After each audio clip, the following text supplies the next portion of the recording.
कणतः कैवल्यमापद्यते सोऽयं कोऽपि महेश्वरो विजयते श्रीपाणिपात्रो गुरुः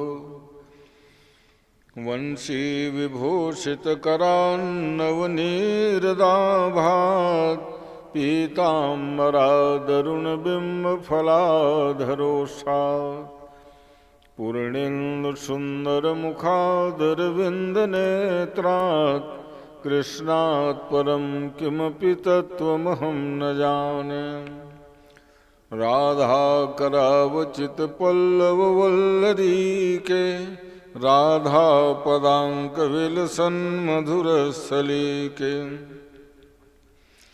राधायशोमुखरमत्तखगावलीके राधाविहारविपिने रमतां मनो मे नमोऽस्तु रामाय सलक्ष्मणाय देव्यै च तस्यै जनकात्मजायै नमोऽस्तु रुद्रेन्द्रयमानिलेभ्यो नमोऽस्तु चन्द्रार्कमरुदगणेभ्यः वन्दे विदेहतनया पदपुण्डरीकं कैशोरसौरभसमाहितयोगचित्तं हन्तुं त्रितापमनिशं मुनिहंससेव्यं सन्मानशालिपरिपेतपरागपुण्यं यत्र यत्र रघुनाथकीर्तनं तत्र तत्र कृतमस्तकाञ्जलिं बाष्पवारि परिपूर्णलोचनं मारुतिं नमत राक्षसान्तकम् या देवी सर्वभूतेषु मातृरूपेण संस्थिता नमस्तस्यै नमस्तस्यै नमस्तस्यै नमो नमः ज्ञानिनामपि चेतांसि देवी भगवती सा बलादाकृष्य मोहाय महामाया प्रयच्छति नारायणं नमस्कृत्य नरं चैव नरोत्तमं देवीं सरस्वतीं व्यासं ततो जयमुदीरयेत् शारदे मातु कृपाकरिकञ्जते मञ्जुलकाव्यसुधासरसादे भावनाये ऐसी उर्मे भर दे सर्वस्व स्वदेश के हेतु लुटा दे काव्य में शिकला कर दे रसना रस सिद्धि के स्रोत बहा दे देश की जैसी दशा के लिए फिर सिंह के सोए सपूत जगा दे हे हनुमान महाबलवान कृपा के निधान सुजान प्रभो मम काज कहाँ अति भारी तुम्हें जब लीन उठाए पषाण प्रभो तुम जानत हो सबके जिय की तेते नहीं कीन बखान प्रभो हिय की अभिलाष सुपूरी करो निज दास प्रमोद ही जानि प्रभो बोलिए वृंदावन बिहारी लाल की जय। शंकर भगवान की जय। जगदम्बे भवानी की जय। बजरंग बली की जय। समस्त ग्राम देवताओं की जय। गढ़ भेड़ा बाबा की जय। सत्य सनातन धर्म की जय। धर्म की जय हो। अधर्म का नाश हो। प्राणियों में सद्भाव भावना हो, विश्व का कल्याण हो। गौ माता की जय हो। धर्म सम्राट पूज्य स्वामी श्री करपात्र जी महाराज की जय। वेद व्यास भगवान की जय। अपने अपने गुरु माता पिता की जय। हर हर महादेव। श्री राम जय जय राम। श्री राम जय जय राम। श्री राम जय जय राम। श्री राम जय जय राम। सीता राम मनोहर जोरी। सीता राम मनोहर जोरी। दशरथ नंदन जनक किशोरी। दशरथ नंदन जनक किशोरी। राधे श्याम मनोहर जोरी। राधे श्याम मनोहर जोरी।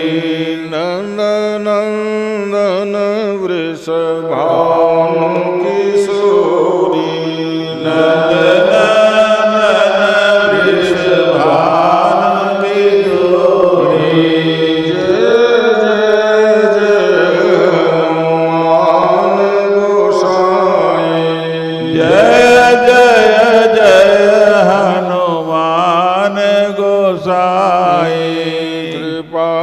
करहु गुरुदेव की नाई। कृपा करहु गुरुदेव की नाई। जनक सुता जग जननी जानकी। जनक सुता जग जननी जानकी। अतिशय प्रिय करुणा निधान की। अतिशय प्रिय करुणा निधान की। ताके युग पद कमल मनाऊं। ताके युग पद कमल मनाऊं।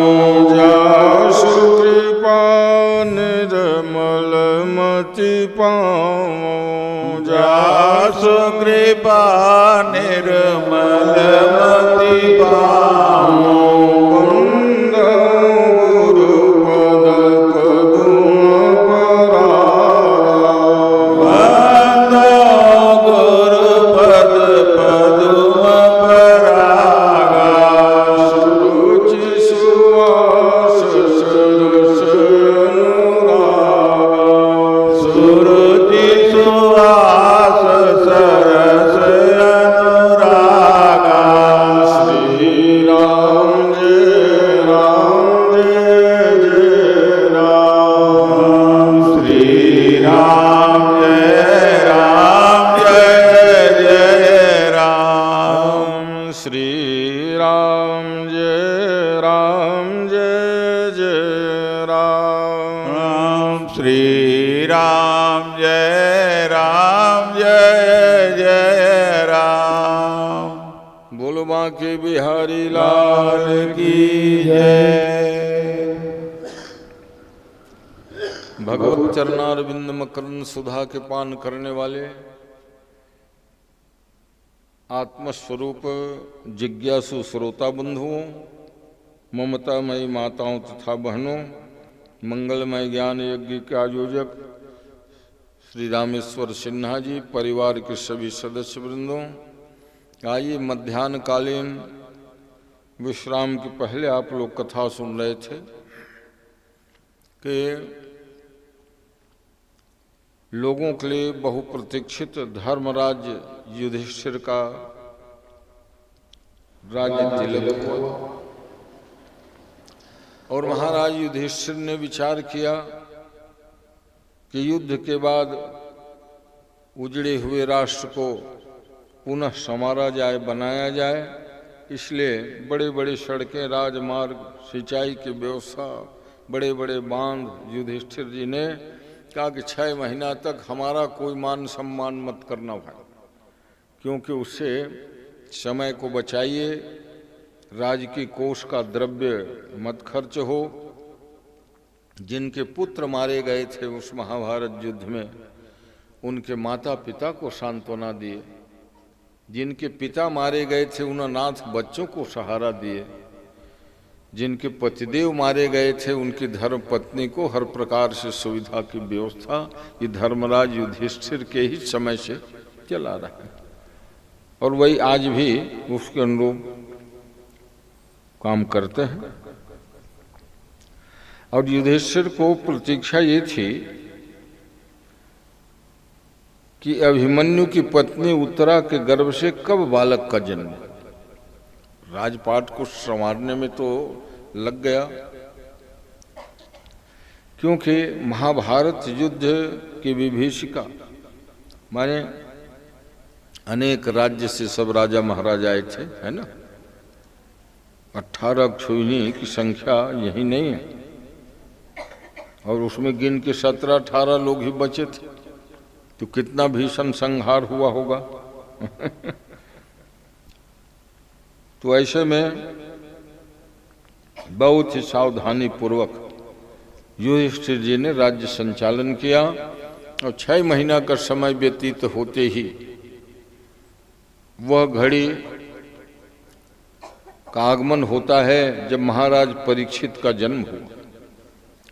सभी ग्रह उच्चस्थ थे, या तो एकादश भाव अथवा शुभ स्थान पर दृष्टि थी, और ऐसे समय में उत्तरा के गर्भ से बालक का जन्म हुआ। प्रसन्नता के मारे पूरा राज परिवार ही नहीं, प्रजाजन भी आह्लादित हो गए। बधाई के बाजे बजने लगे। ऋषि मुनि ब्राह्मणों को आवाहित किया युधिष्ठिर जी महाराज ने, और कहा कि महाराज, ये एक पीढ़ी गौण होने के बाद हम पांडवों के कोई पुत्र वाली पीढ़ी बचा नहीं, ये पोता है, पौत्र है। आप लोग भविष्यवाणी करिए, नामकरण कीजिए।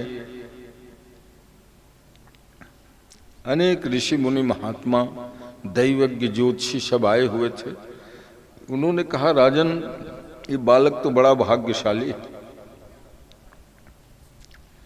ये पराक्रम में अपने पिता पितामह के समान होंगे, शीलता में भगवान राम के समान होंगे,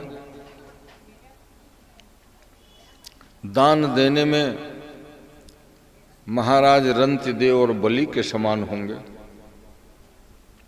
ऐसे सब सुंदर प्रशंसा करते हुए उस बालक के बारे में जब बतलाया तो कहा, महाराज, दादा के बाद नाती ही हो रहा है सम्राट। इनका राज्य काज तो ठीक होगा।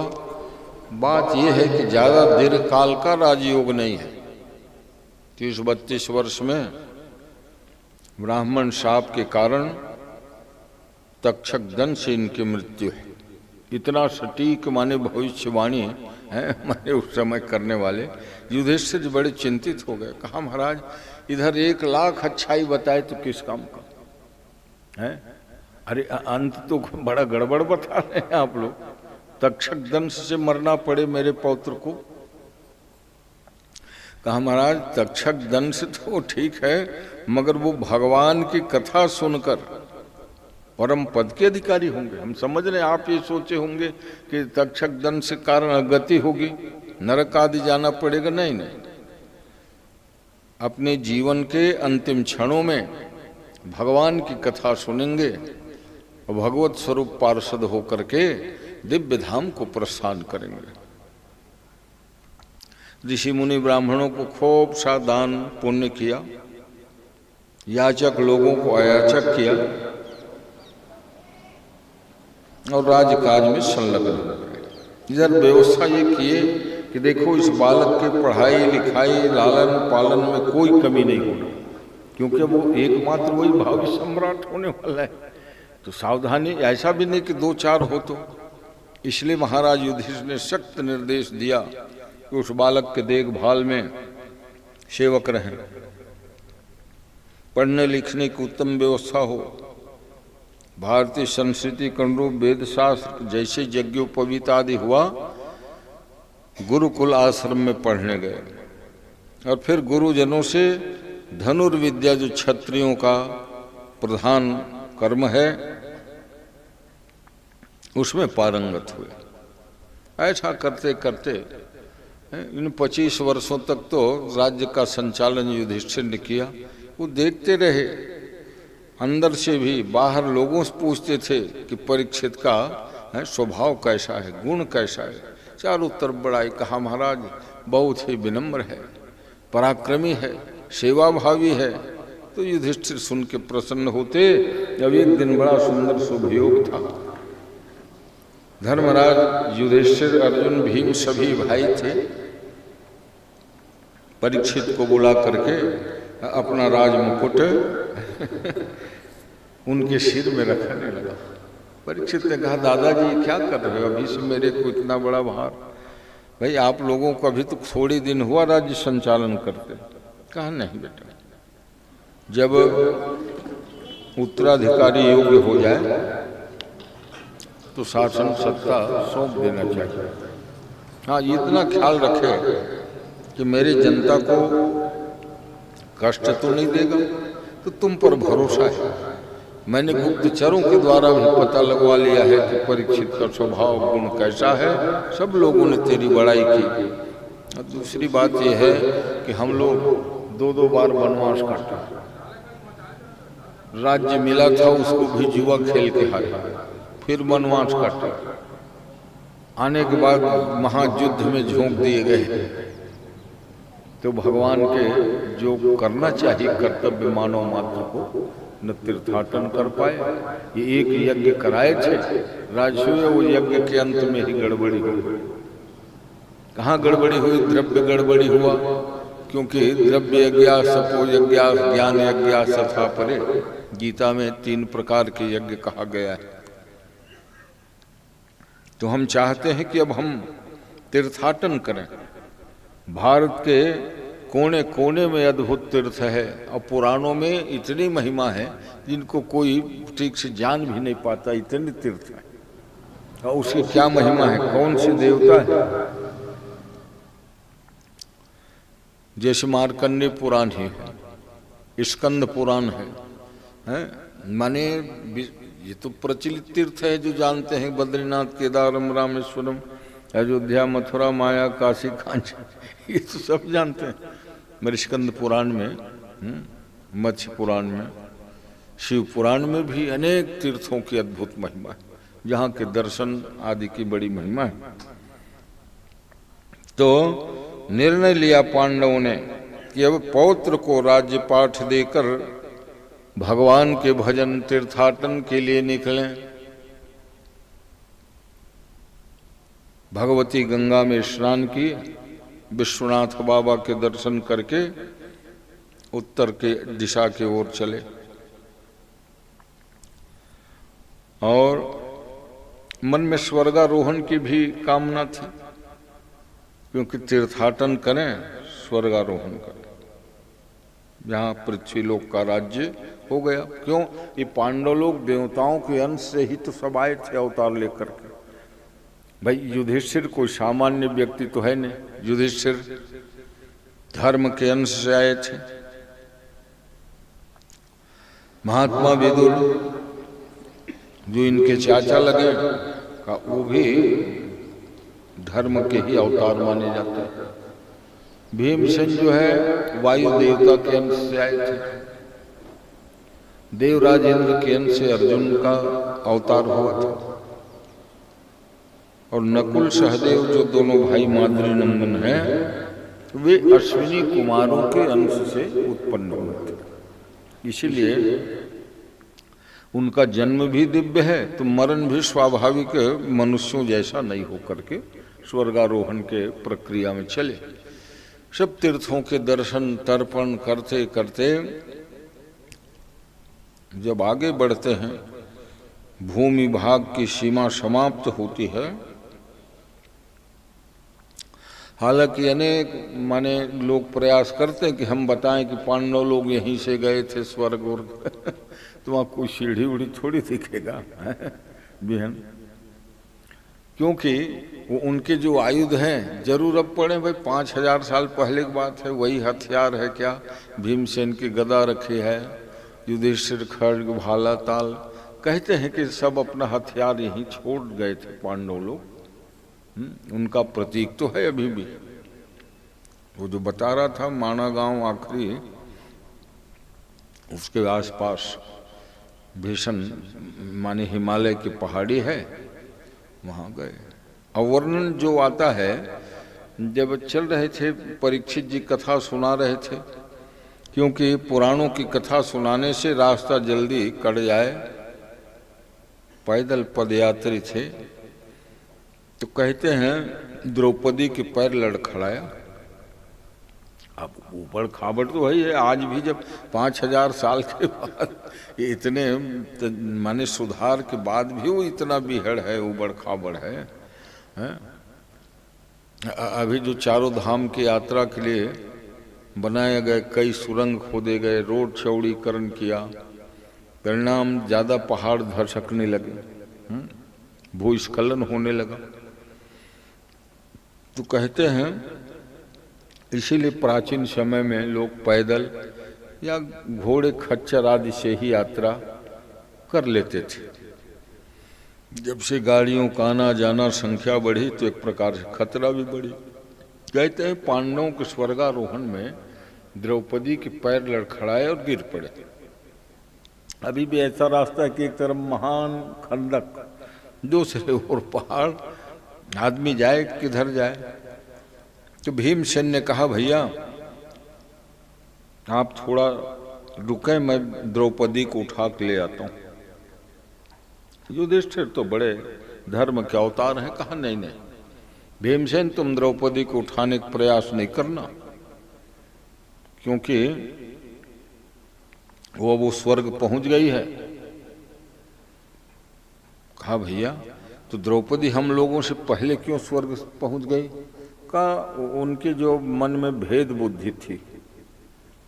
भाई माता के आदेशानुसार हम पांचों भाइयों की वो पति देव के रूप में सेवा करती थी, समय अलग अलग निर्धारित था, मगर अर्जुन के प्रति वो विशेष प्रेम रखते थे, इस दोष के कारण उनको गिरना पड़ा, इसलिए तुम चिंता मत करो। फिर आगे कथा कहते हैं पांचों भाई बढ़ते हैं तो देखते क्या हैं कि सबसे छोटे भाई सहदेव का पैर लड़खड़ा है, वो भी खंदक में गिर पड़े। और ऐसे ऐसे खाई जो हजारों फीट नीचे, कोई उसको कैसे उठाते। भीमसेन ने कहा भैया द्रौपदी तो भला भेद बुद्धि के कारण गिर गई, ये सहदेव जो हम पांचों भाइयों में बड़े ज्ञानी थे, सहदेव का ज्ञान विलक्षण था। कहते हैं जब लाक्षा भवन में पांडव पांचों भाई थे और कुंती थी, निवास कर रहे हैं, लाक्षा भवन बनवा कर रख दिए ताकि उसमें निवास करेंगे। पुरोचन जो है आग लगा देगा दुर्योधन के कथनानुसार। जब आग पकड़ गई दरवाजे में निकलने तो युधिष्ठिर ने पूछा सहदेव तुम तो बड़े गणितज्ञ हो, ज्ञानवान हो, क्या इस भवन से निकलने का कहीं रास्ता है? तो देखो उनका माने दिव्य ज्ञान। सहदेव ने थोड़ी देर श्वास रोका, कहा यहाँ पर स्थान, इसके नीचे से दरवाजा है। तो भीमसेन से हल्का से गदा मारी, तो जैसे ऊपर से कोई ढक्कन लगाया हो, वहीं से सुरंग बना हुआ था। भीमसेन ने सबको अपने पीठ कंधे में लादा एक ही बार में सभी भाई माता को, और सुरंग से बाहर निकल गए। संयोग ये था कि एक माँ और 5 बेटे, कोई यात्री भी ठहरे हुए थे उसी भवन में, वो लोग जल के नष्ट हो गए। कौरों के लगा कि ये जितने सब अस्थि है वो दिख रहा है 5 भाई के होंगे और ये कुंती को मारे गए। अंदर से बड़े खुश हुए मगर विदुर जी को भीष्म ने कहा कि विदुर, वो जो गुप्त रास्ते के लिए निर्देश दिया गया था हो गया, सुरक्षित है पांडव। दादाजी आप चिंता न करें, क्योंकि ये लोग तो पांडवों के प्रबल समर्थक थे ना, विदुर जी, भीष्म जी, और फिर भगवान की वहाँ कृपा थी। इसलिए कुंती महारानी ने प्रार्थना में कहा है, प्रवेश्य लाक्षा भवने ददाह असत सभायाम मनवा सकृच्छतः। असत सभा में माने जुआ के द्वारा हराकर मेरे पुत्र पांडवों को बनवास दिया, लाक्षा भवन में जलाने का प्रयास किया, मगर कन्हैया आपने सब जगह हम लोगों की रक्षा की। इसलिए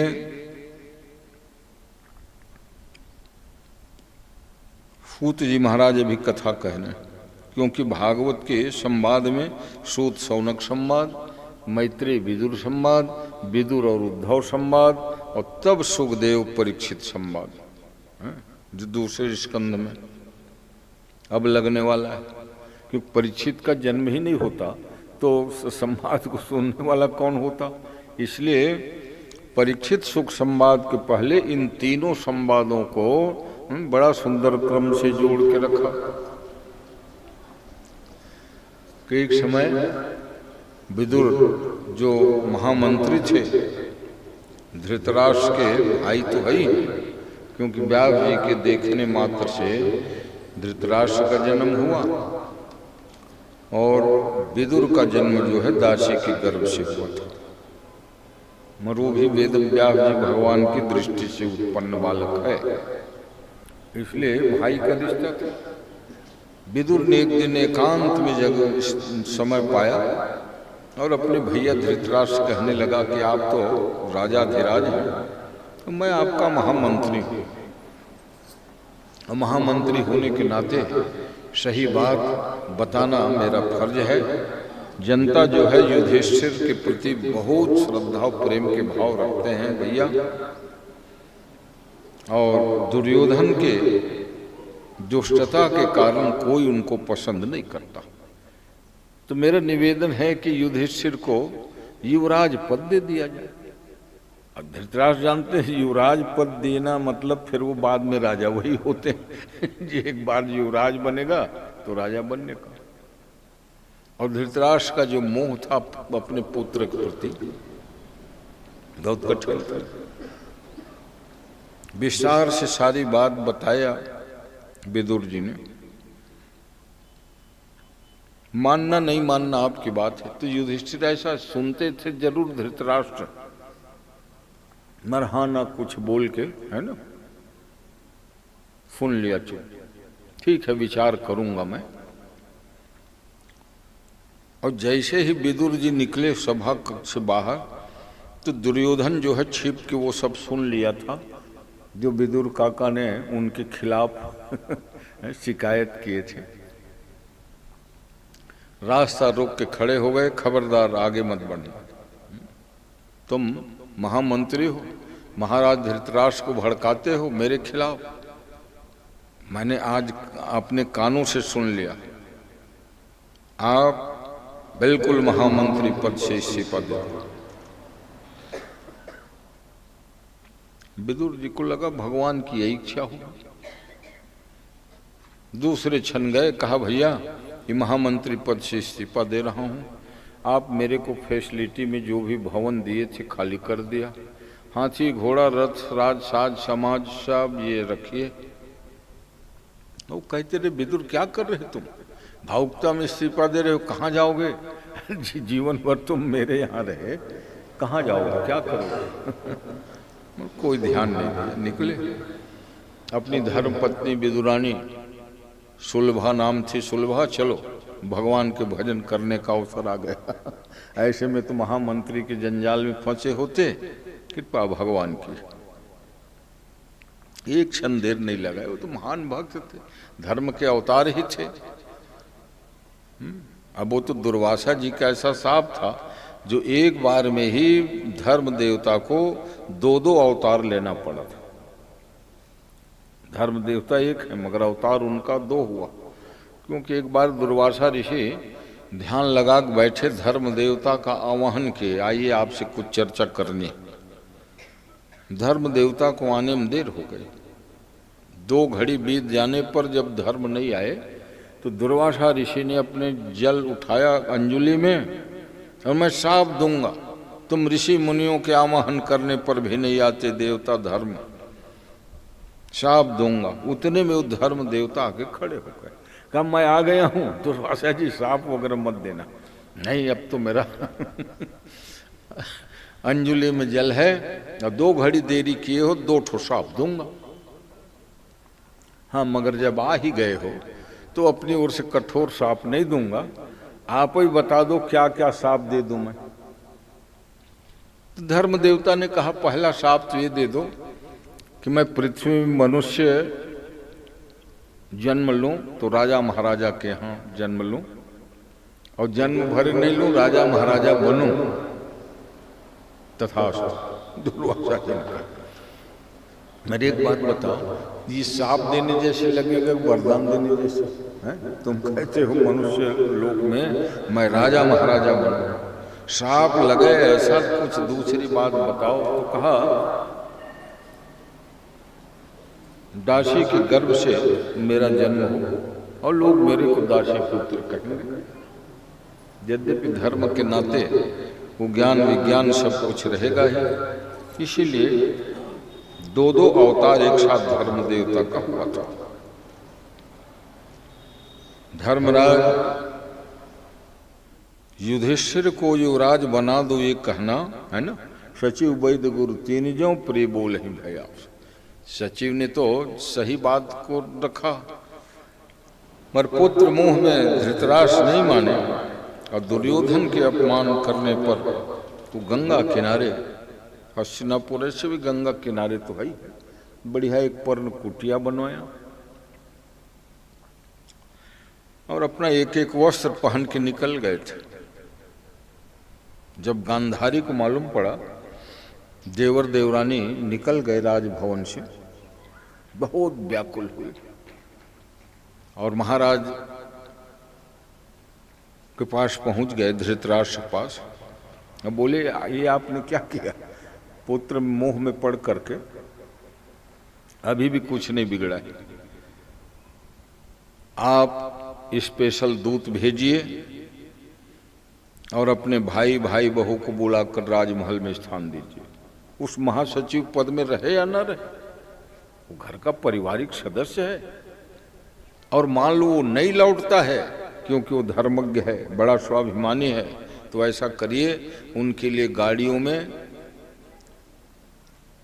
गेहूं चावल दाल घी गुड़ जो भी एक गृहस्थ या विरक्त किसी के लिए जरूरी है, गुड़ आटा घी शक्कर किसको नहीं चाहिए, वो सन्यासी हो उनको भी चाहिए, गृहस्थ को भी चाहिए।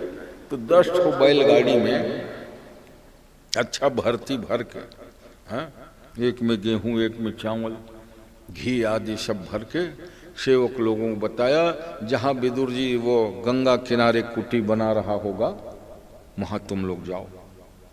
पहले तो मनाना उनको लौटने के लिए, और न लौटे तो ये सामान सब उनको कह देना कि महाराज धृतराष्ट्र ने भेजा है। जाग सेवक लोगों ने कहा विदुर जी, अब वो तो महामंत्री थे, आदर पूर्वक कहा कि धृतराष्ट्र महाराज ने आपके लिए सेवा में भेजा है। सुलभा के साथ सलाह हुए, सुलभा कहते नहीं नहीं ये अनाज पानी अब रखना ही नहीं है, राजमहल छोड़ के आ गए हैं तो जंगल में रहेंगे, कंदमूल फल खाएंगे। भगवान तो बड़े दयालु हैं, लौटा दिया पूरे सामान गाड़ी घोड़ा से। पर्णशाला में त्रिकाल गंगा में स्नान करना, खूब भजन होए, हाँ? ऐसे विदुर की दिनचर्या। इसीलिए वो सत्संग में ही फिर बाकी समय व्यतीत किए। भगत सदा सत्संग। विदुर जी को लगा कि अच्छे लोगों का अब संग करना चाहिए। मैं भले ज्ञानी था, मगर अच्छों का संग नहीं होने से मेरे ज्ञान की कोई कदर नहीं रही। इसलिए उद्धव जी से मुलाकात हुई। भगवान की प्रेरणा हुई, तीर्थों में भ्रमण करो, एक बार पूरा भारत के तीर्थ भ्रमण करो। उद्धव जी से भेंट हो गई। उद्धव जो भगवान की पादुका लिए बैठे हैं, है ना, वर्षों कथा सुनते रहे। मन नहीं भरा कथा सुनने से। मैत्रेय महात्मा के आश्रम में गए और मैत्रेय जी ने कहा, अरे आओ आओ महामंत्री जी। संबोधन में कहा, बड़ा दुख हुआ, मैं महामंत्री पद भैया वर्षों से छोड़ दिया हूँ, अब तो मैं तीर्थाटन कर रहा हूँ, सत्संग में समय बीतता है। तो मैत्रेय महात्मा के आश्रम में ही 12 साल रह गए, भगवान की कथा सुनते रहे हैं। 12 वर्ष बीत गया। मैत्रेय जी समझ गए कि मैंने इनको धोखे से महामंत्री जी कह दिया।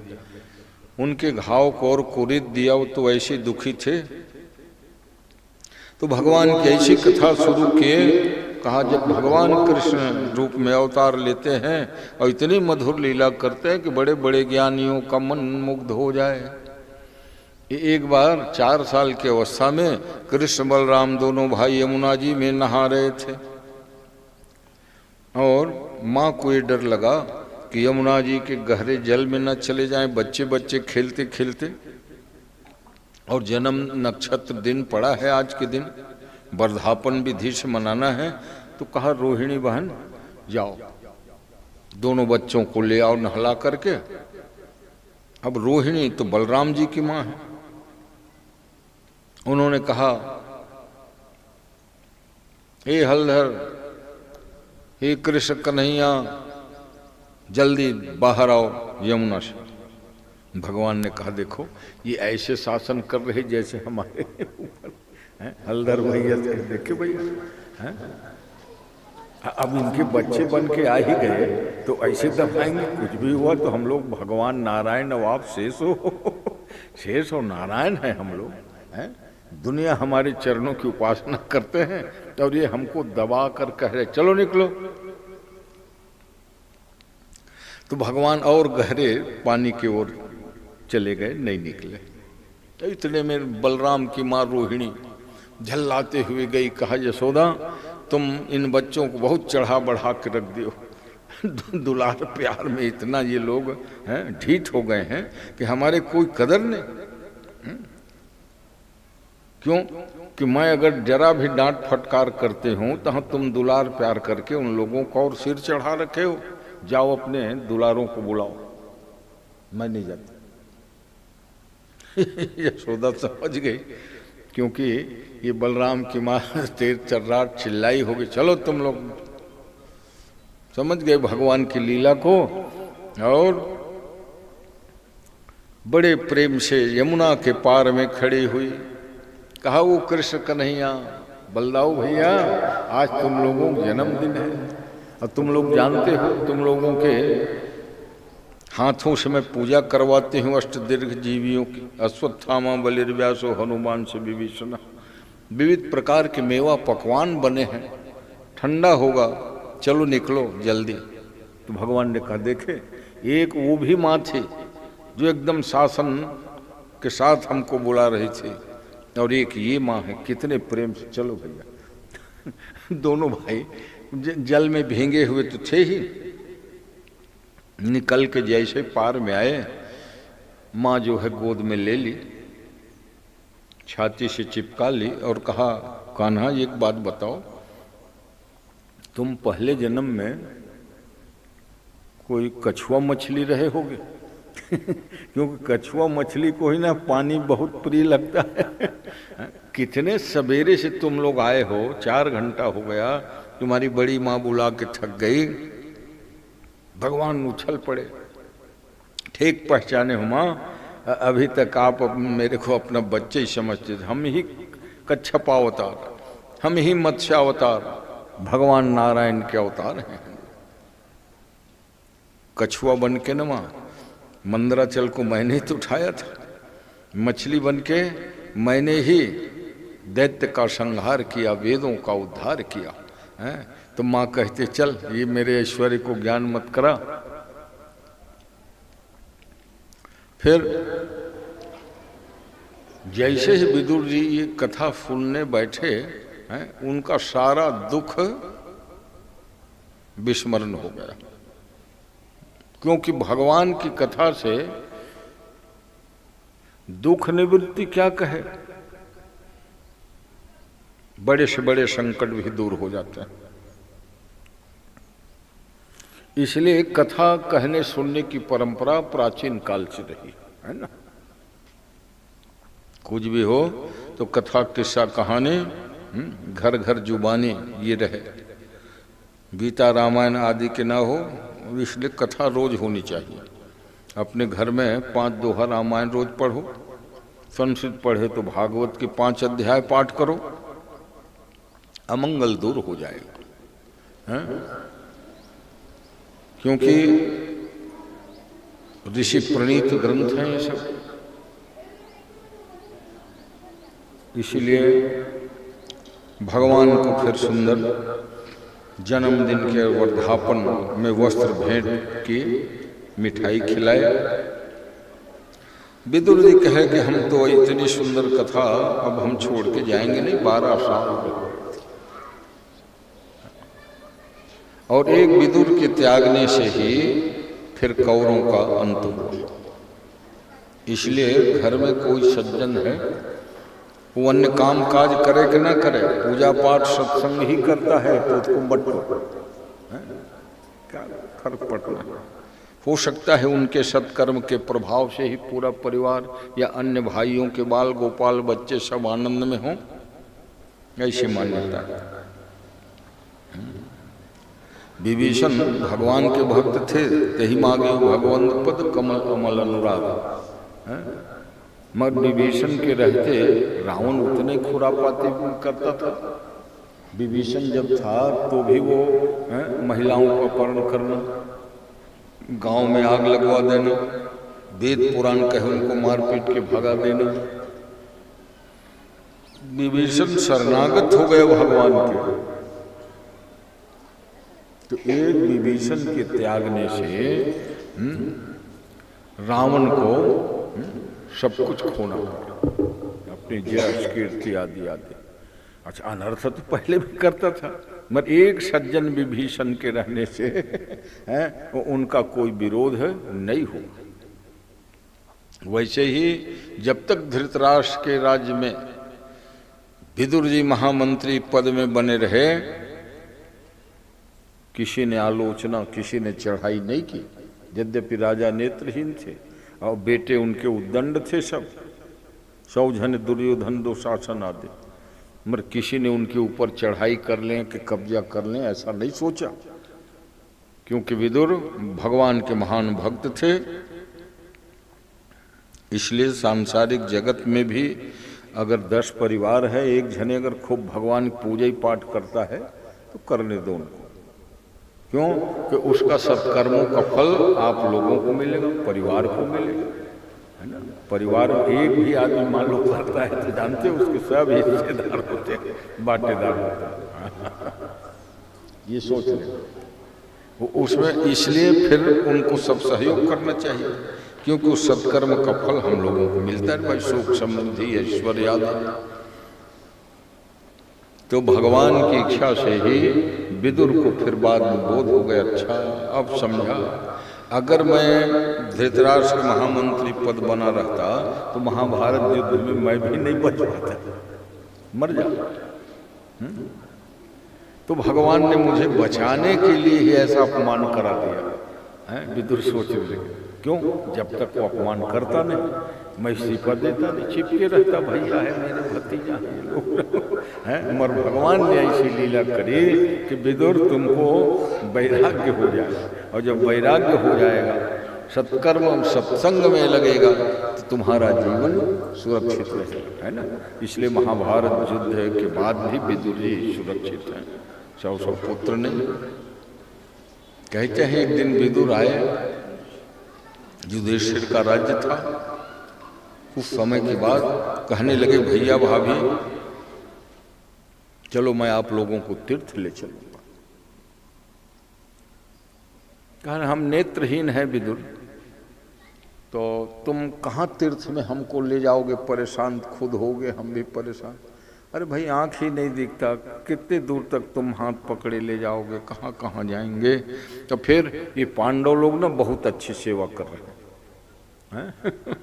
ये पांडव लोग भतीजे नहीं देवता हैं, धृतराष्ट्र कह रहा। और ये हमारी बहू जो है द्रौपदी, वो तो साक्षात लक्ष्मी है, इसलिए अब कहाँ भटकने के लिए जाएंगे विदुर। तो विदुर जी समझ गए, भैया ये आपका मोह बोल रहा है, उत्तम उत्तम सेवा कर रहे हैं भतीजा भतीजा बहू लोग, तब आपको लग रहा है आपके 100 में से तो कोई बचे नहीं है। आखिर ये भतीजे वही हैं जिनको आपने वनवास दिया, बंटवारा देके हैं, छल पूर्वक जाओ इंद्रप्रस्थ में बस जाओ कहे। बहू वही है जिसको आज लक्ष्मी कह रहे हो। तो जो आपकी कुल वधू कुल लक्ष्मी है, उसके चीरहरण हुआ तो आपकी मति कहाँ मारी गई थी। इसलिए ये मोह में मत पड़ो, चलो मैं तीर्थाटन ले चलूंगा। और जब देखे जेठ जेठानी जा रहे हैं विदुर जी के साथ, तो कुंती भी कहती है कि मैं मेरा युधिष्ठिर से पूछ लेगा, अलग पुत्र है तो क्या हुआ, मगर राजा है। युधिष्ठिर से पूछा, बेटा मैं भी चले जाऊं, ये लोग तीर्थाटन में जा रहे हैं, विदुर जी ले जा रहे हैं जेठ जेठानी को। तो युधिष्ठिर तो मौन रहे, विचार करने लगे। भीमसेन उतने में तमतमाया, कहे मां अब जेठ जेठानी की सेवा करने का मन हो गया, पूरा लड़ाई करके सब मरवा डाले। जब इतना प्रेम था जेठ जेठानी के ऊपर, तो लड़ाई ही क्यों करने की आज्ञा दी। हम लोग तो महाभारत में हथियार उठाने के पहले आपसे पूछे थे ना। कहे बेटा भीमसेन तुम बहुत बोलते हो रे। कुंती बता रही, मैंने हथियार उठाने इसलिए कह दी कि मेरे बधू का जो अपमान हुआ था, चीरहरण हुआ था, उसके बदला लेने की, क्योंकि मैं एक क्षत्रियाणी, माँ का हृदय के साथ साथ क्षत्रियाणी, वो मैं भूल नहीं सकी अपने बहू का जो अपमान देखा था। इसलिए कहा कि ये चीरहरण करने वाले को मार डालो, महाभारत में हथियार उठा लो। मगर मेरा कर्तव्य क्या होता है, धृतराष्ट्र गांधारी मेरे जेठ जेठानी लगते हैं, नेत्रहीन है, उनके कोई बेटा बहू तो अब है नहीं, तो मेरा फर्ज बनता है कि मैं साथ में जाऊं, सेवा करूं, और कुछ नहीं तो उनको कंदमूल फल भोजन कराऊं। दूसरे कथा के अनुसार भगवान कृष्ण को परम धाम गए सुन के एक क्षण कुंती जीवित नहीं रही। हाँ, जैसे उनको सूचना मिली थी धड़ाम से तो गिरे और प्राण निकल गए कि कुंती प्रथा है, और प्रथा जो है भगवान कृष्ण की सगी बुआ है, सूरसेन के कुल में उत्पन्न हुई थी।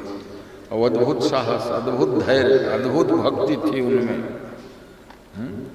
तो जब पांडवों का स्वर्गारोहण क्रम चला, सहदेव के बाद नकुल का पैर फिसला, और नकुल के बाद और सब का कारण जो है बताते थे संक्षेप में युधिष्ठिर। कहा भीमसेन सम 5 भाइयों में सुंदर था नकुल, और सुंदरता के अभिमान के कारण ये जो है गिर पड़ा, क्योंकि किसी बात के अभिमान करोगे तो नीचे गिरोगे। हैं, द्रौपदी भेद बुद्धि के कारण गिरी, सहदेव ज्ञान के अभिमान के कारण गिरा, नकुल रूप के अभिमान के कारण गिरा, और इतने में गांडीवधारी अर्जुन का पैर फिसला, वो भी गिरे। भीमसेन घबराया और कहा भैया अब तो रुक जाओ, हम 5 पांडवों के प्राण अर्जुन वो गिर पड़े। कहा कि नहीं भैया, भीम अर्जुन को भी उठाने की कोशिश मत करना, क्योंकि अर्जुन को अपने गांडी और बाहुबल का अभिमान था, इसलिए उनको भी गिरना पड़ा। भीमसेन सोचे अब यही बारीक कर्म चालू रहा तो मेरा नंबर लग जाएगा, अब मैं ही गिर जाऊंगा तो भैया कैसे बताएंगे मैं पूछ कहाँ पाऊंगा। तो भीमसेन ने कहा भैया एक बात बताओ, ये सब भाई द्रौपदी आदि तो बीच रास्ते में ही गिर गए, आपके साथ पूरा पूरा स्वर्ग तक मैं ही जाऊंगा ना। युधिष्ठिर ने कहा नहीं भीमसेन, तुम भी साथ नहीं जाओ। क्यों? कोई किसी के साथ जाता कहाँ एक विप्र एक ही वही नर। संसार में नेह नाते कितने लोगों से जुड़ते हो, है ना, सैकड़ों हजारों परिवार हैं, चाचा मामा नाना ताऊ सास ससुर गुरु चेला अब सब एक दिन छूट जाते हैं। इसलिए भीमसेन तुम नहीं जाओगे। कहा मैं क्यों गिरूंगा, क्योंकि मेरे को तो ऐसा कोई दोष दिखता नहीं है।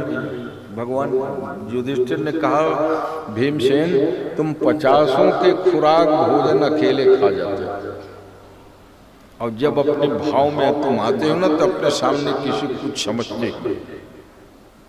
भाई जैसे बड़ों का आदर करना चाहिए, तुम बड़ों से भी टकरा जाते हो, नहीं ऐसा तो आदमी को स्वाभिमानी तो होना चाहिए, मगर स्वात्माभिमानी अपने सामने किसी को कुछ नहीं समझना ये ठीक नहीं है। ये दोष के कारण तुमको भी गिरना पड़ेगा। ऐसे चर्चा चल ही रही थी, भीमसेन का पैर लड़खड़ाया, खंदक में गिर गए। युधिष्ठिर आगे बढ़ते हैं स्वर्ग के लिए, तो कहते हैं उनके पीछे पीछे एक श्वान कुत्ता जो है वो भी चल रहा। थोड़ी दूर जाने पर स्वर्ग का द्वार, जैसे स्वागत द्वार गेट बना रहता है, देवराज इंद्र वहां खड़े थे रथ लेकर। युधिष्ठिर के स्वागत में आइए धर्मराज युधिष्ठिर, तुम्हारे को लेवाने के लिए मैं देवराज इंद्र खड़ा हूं। मगर युधिष्ठिर ने कहा देवराज जी प्रणाम, मगर मेरे जितने भाई पत्नी आदि जो जीवन भर साथ रहे उनको भी स्वर्ग प्रदान कीजिए।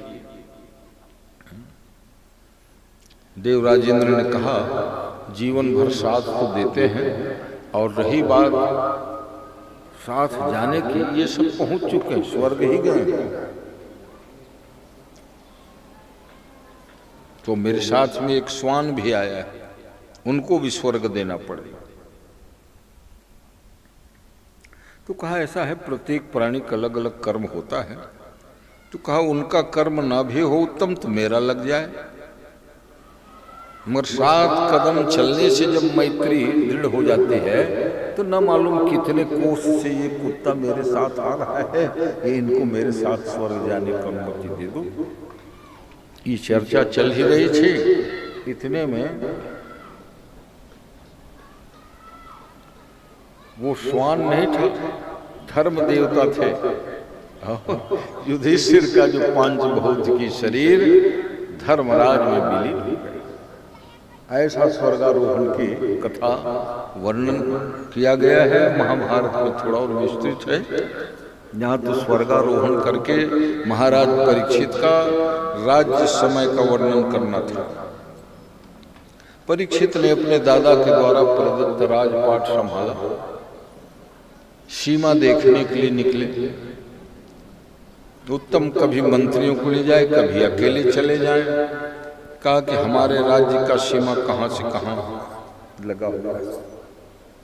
भाई अब आज की स्थिति में तो सीमा सब बहुत कुछ बदल गया 5000 वर्षों में। 5000 वर्ष पहले नेपाल हमारे थे, अफगानिस्तान हमारे थे, ब्रह्मदेश, सर्वदेश सब, जिसमें महाभारत के युद्ध में कौन कौन देश के राजा आए थे उसका वर्णन मिलता है। अब सीमा जो है बदल गई। 1000 साल पहले तिब्बत अलग हो गया, 5000 साल पहले नेपाल अलग हो गया।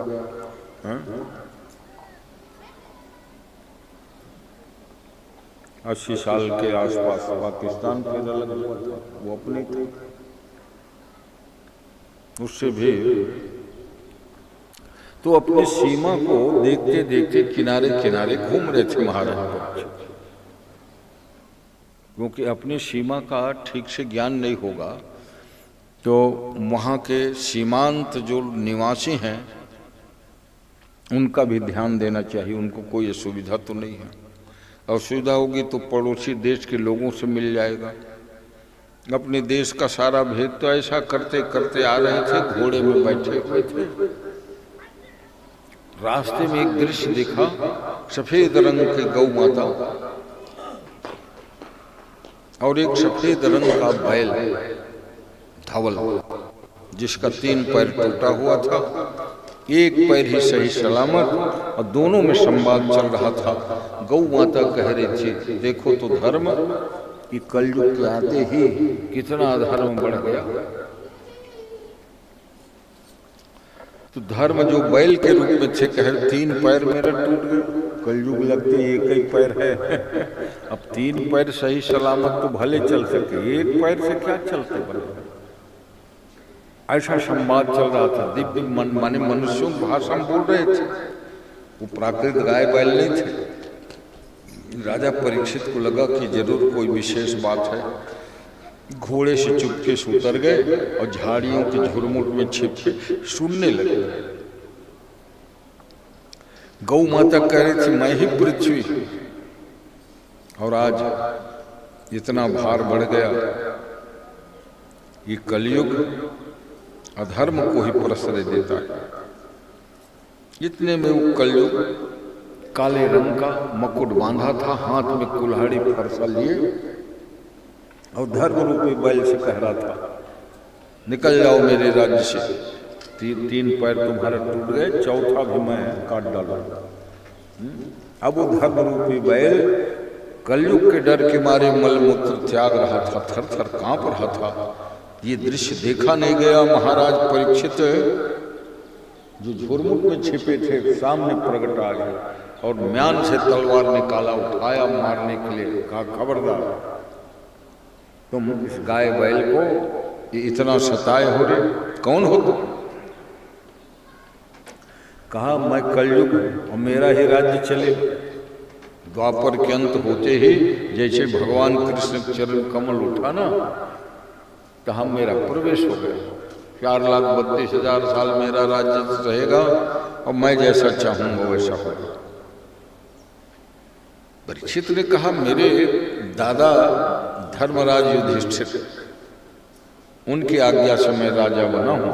तो तुम राजा बने हो 10-20 साल के लिए, मैं 4,32,000 साल मेरा शासन चले, और फिर तुम राजा बने हो एक देश विशेष के, और मेरा प्रभाव तो सारी दुनिया में हो। कली प्रभाव विरोध चकोरा है, चारों तरफ विरोध, एक दूसरे को लड़ने मरने मारने में लगे हुए हैं। किस लिए? कलिकाल का ये गुणधर्म है। तो कहा, कलिकाल भरे का नहीं है, ये चारों युग में सब चलते रहता है अंतर में। सतयुग में भी कलयुग का आगमन होता है। जैसे एक दिन रात में 24 घंटा में चारों युग आते हैं हमारे जीवन में। भगवान की अगर खूब भक्ति जगे, सत्कर्म करने का मन हो, समझ लेना चाहिए मेरे जीवन का सतयुग काल चल रहा है। यज्ञ पूजा पाठ करने का मन हो, समझ लो ये त्रेता है। द्वंद्व में पड़ जाए मन तो समझो द्वापर है, लड़ाई झगड़ा कलह हो जाए तो कहा ये कलयुग। तो एक दिन में हम चारों युग को भोगते हैं, वैसे ही ये चारों युग में चारों युग पदार्पण करते हैं। सतयुग में कलयुग ने कहा कि देखें तो इनके युग की व्यवस्था। तो थोड़ा सा कलयुग ने झांका तो हिरण्याक्ष हिरण्यकशिपु पैदा ले, जब भी वो सतयुग था, मगर सतयुग में भी ऐसे पूरा पाती हो गई कि नहीं। कहा किसके कारण? कलयुग ने ताक झांक करके। त्रेता में जब ताक झांक किया कलयुग ने तो रावण कुंभकर्ण पैदा हुआ, और द्वापर में कलयुग ने झांका तो शिशुपाल, दंतवक्त्र, विदुरथ, दुर्योधन आदि दुष्ट पैदा हुए। इसलिए इन 3 युगों ने कहा, हमारे युग में तुम ताक झांक करते थे कलयुग, इसलिए हम भी जब तुम्हारा कलयुग चलेगा ना तो हम लोग भी अपना ताम झाम दिखाएंगे। इसलिए जब सतयुग त्रेता आदि कलयुग होते हुए भी ताक झांक करते हैं तो बड़े से बड़े यज्ञ सत्संग आदि जो है होने लगता है। मूलतः ये कली का धर्म तो है नहीं, मगर अन्य युगों ने कहा तुम हमारे युग में ताकते झांकते पहुंच जाते थे तो हम भी पहुंचेंगे। इसलिए कलयुग होते हुए भी जब भी अच्छा सत्कर्म हो रहा है, सत्संग प्रवचन चल रहा है, बड़े बड़े यज्ञ भंडारे हो रहे हैं, तो समझ लेना कलयुग में सतयुग आदि का अंतर चल रहा है। ऐसे घुटे हुए सत्संगी महात्मा लोगों के मुँह से मैंने सुना था। क्योंकि भगवान की कथा सुनने के इच्छा सदा करते रहना चाहिए, क्योंकि कथा से ही भगवान परमात्मा स्थापित होते हैं। कथा को सुनते सुनते ही परमात्मा के चरणों में प्रेम होता है और भगवान आपके अंतःकरण में उतर आते हैं। कहते हैं जब पांडवों को स्वर्गारोहण और ये देखा, कलयुग के करतूत को म्यान से खींचा, तलवार मार ही डालूंगा रे कलयुग तेरे। कलयुग बड़ा चतुर था, झट शरणागत हो गए। राजा परीक्षित चरणों गिर पड़ा कि बचाइए, मुझे मारिए मत। क्यों? कि मैं आपका शरणार्थी और शरण में आए हुए को मारते नहीं। आप तो भारत के सम्राट हो और भारतीय संस्कृति जानते हो, आपके ही पूर्वज हुए जिन्होंने एक कबूतर को भी मेरे शरण में आया है करके मरने नहीं दिया। अब कथा सुनाने लगे, तब तलवार उठाए राजा परीक्षित। शिवी नाम के एक राजा, देखो कलयुग कितना चतुर। शिवी नाम के राजा हुए, चंद्रवंशी राजाओं में उनकी गणना है। और वो अपने राजमहल के लान में जहाँ बढ़िया हरा हरा घास फूल पेड़ पौधे लगे थे, धूप लेते लेते वो बैठे थे। अचानक उनकी गोदी में एक कबूतर आके गिर गया। ये कथा कौन कह रहा है? और ये सुन रहे राजा परीक्षित, तलवार उठाए हुए। कहा रुकिए रुकिए, मुझे मारिए मत, आप शिवी का चरित्र सुनिए। शिवी आपके पुरखा, कबूतर को देखा घायल है, रक्त बह रहा है, नोच खरोच का चिन्ह है, तो उन्होंने मंत्रियों से कहा जल्द इनके लिए जल लाओ, दाना लाओ, बाजरा इनको प्रिय है, बाजरा खिलाओ। चिकित्सा मरहम पट्टी की।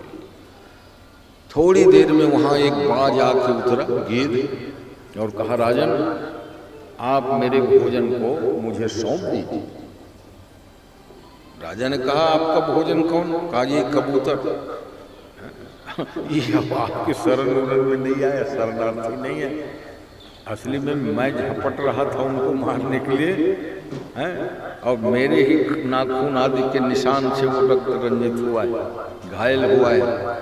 ये मेरा भोजन है और आप जो है मेरे को सौंपो। परीक्षित ने कहा देखो, शरण में आए हुए को हम कभी त्याग सकते हैं, और फिर हम अहिंसा के समर्थक हैं, और तुम अन्य प्राणियों को मारोगे, दे दूंगा। तो गिद्ध ने कहा अहिंसा वाले आप लोग हो सकते हो, मनुष्य का धर्म है, मगर हम लोग क्योंकि ब्रह्मा के यहाँ से ही हम मांसाहारी, शिकार करते हैं, मारते हैं। अच्छा, मनुष्य अगर एक चींटी को भी मारेगा तो महापाप लगेगा, और शेर जो है रोज 2-4 को शिकार कर रहा है, गिद्ध जो है कई पक्षियों को रोज खा रहा है। हम लोगों को ऐसा पाप वाप नहीं लगता राजन, वो गिद्ध कह रहा था। असली में वो सामान्य गिद्ध था नहीं, असली में राजा शिवी के शरणागत वत्सलता के बाद जो है देवराज इंद्र पचा नहीं पाए, क्योंकि किसी की बड़ाई होती है ना तो देवराज इंद्र खोरापाती करता है। शिवी के यश कीर्ति स्वर्ग तक पहुंच गया, तो उन्होंने अग्नि देवता से कहा, हे अग्निदेव, हम चलो दोनों रूप बदल लेते हैं, गिद्ध और कबूतर, हैं, और गीध बन के मैं झपट्टा मारूंगा तुम्हारे ऊपर, तुम गिर जाना, शिवी की परीक्षा लेंगे आगे। ये था रहस्य। मगर कलयुग ऐसा चतुर, ये दोनों कौन थे ये नहीं बताया। सामान्य गीध और कबूतर की कथा बता दिए, तो मेरा भोजन है, आप मेरे को दे दो। राजा ने कहा बैठो गीध, मैं अभी तेरे लिए खीर पूड़ी की व्यवस्था कराता हूँ राजभवन से। कहा खीर पूड़ी मेरे को रुचता नहीं है, हम मांसाहारी प्राणी हैं और हमको जो भोजन निर्धारित है वही प्रिय है, क्योंकि आप हमारे शिकार को शरणागत में रख लिए हो। तो राजा ने कहा ठीक है भाई, तुम मांसाहारी हो तो एक आध घंटा रुको, मैं जंगल से शिकार करके मृग मांस आदि ले आता हूँ।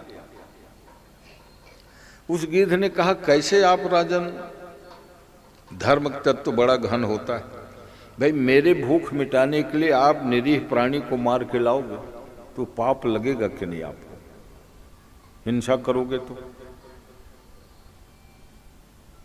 कहा अगर मैं हिंसा करके भोजन नहीं लाऊंगा तो तुम भूखे मर रहे हो। बाज ने कहा इसलिए धर्म से तो तुम निहितम गुहाया, धर्म का तत्व तो बड़ा कठिन गंभीर होता है। राजा ने सोचा बड़ा ज्ञानी लगता है कबूतर गिद्ध का, मैं क्या करूं तुम ही बताओ रे गिद्ध, ताकि मेरे शरणागत धर्म की रक्षा हो जाए, तेरा भी पेट भर जाए और किसी को मरना ना पड़े। इसके लिए तो बहुत सरल उपाय है। कबूतर को आप शरणागत मानते हो, कबूतर को मैं अपना भोजन मानता हूं, तो ऐसा करो कबूतर के इतना वजन अपने शरीर का मांस काट के मेरे को दे दो, मैं खा के तृप्त हो जाऊंगा, किसी अन्य प्राणी को मरना नहीं पड़ेगा, और फिर 80 किलो शरीर में 1 किलो निकल जाएगा मांस, पेट कोई फर्क पड़ेगा।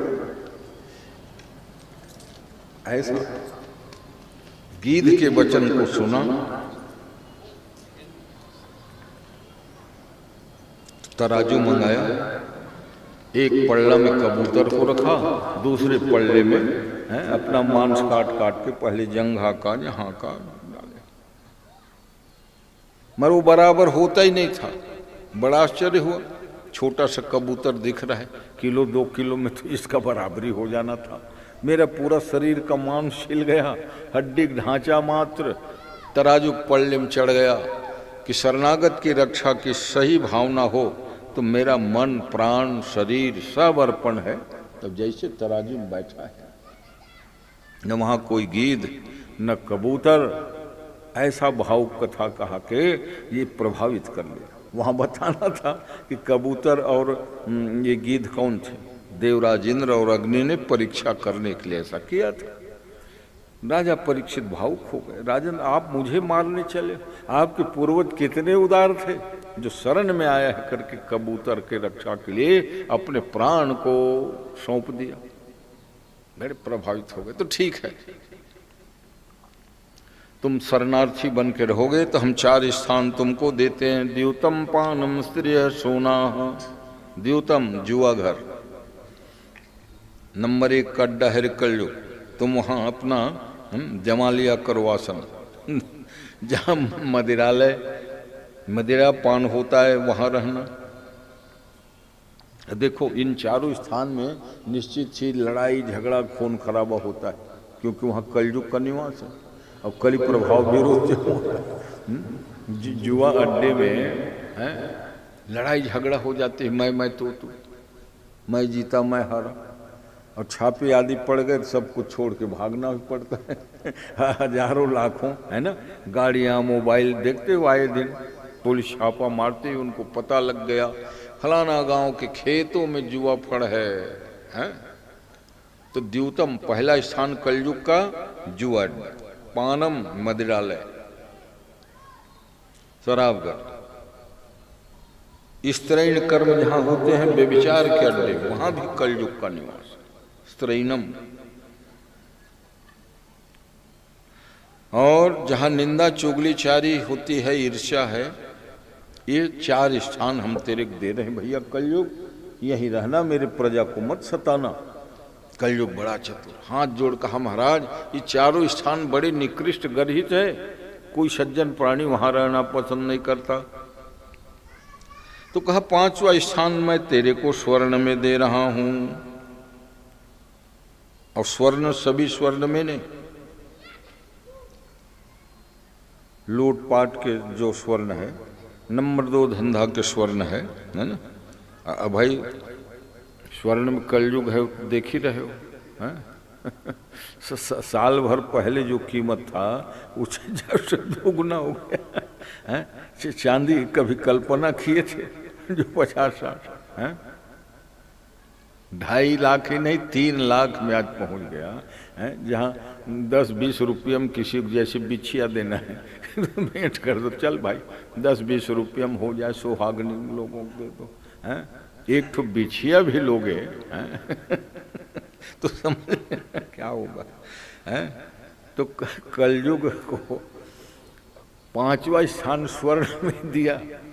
लोग कहते हैं राजा परीक्षित ने अच्छा स्थान नहीं दिया, नहीं तो नंबर 2 के धंधा वाले थे।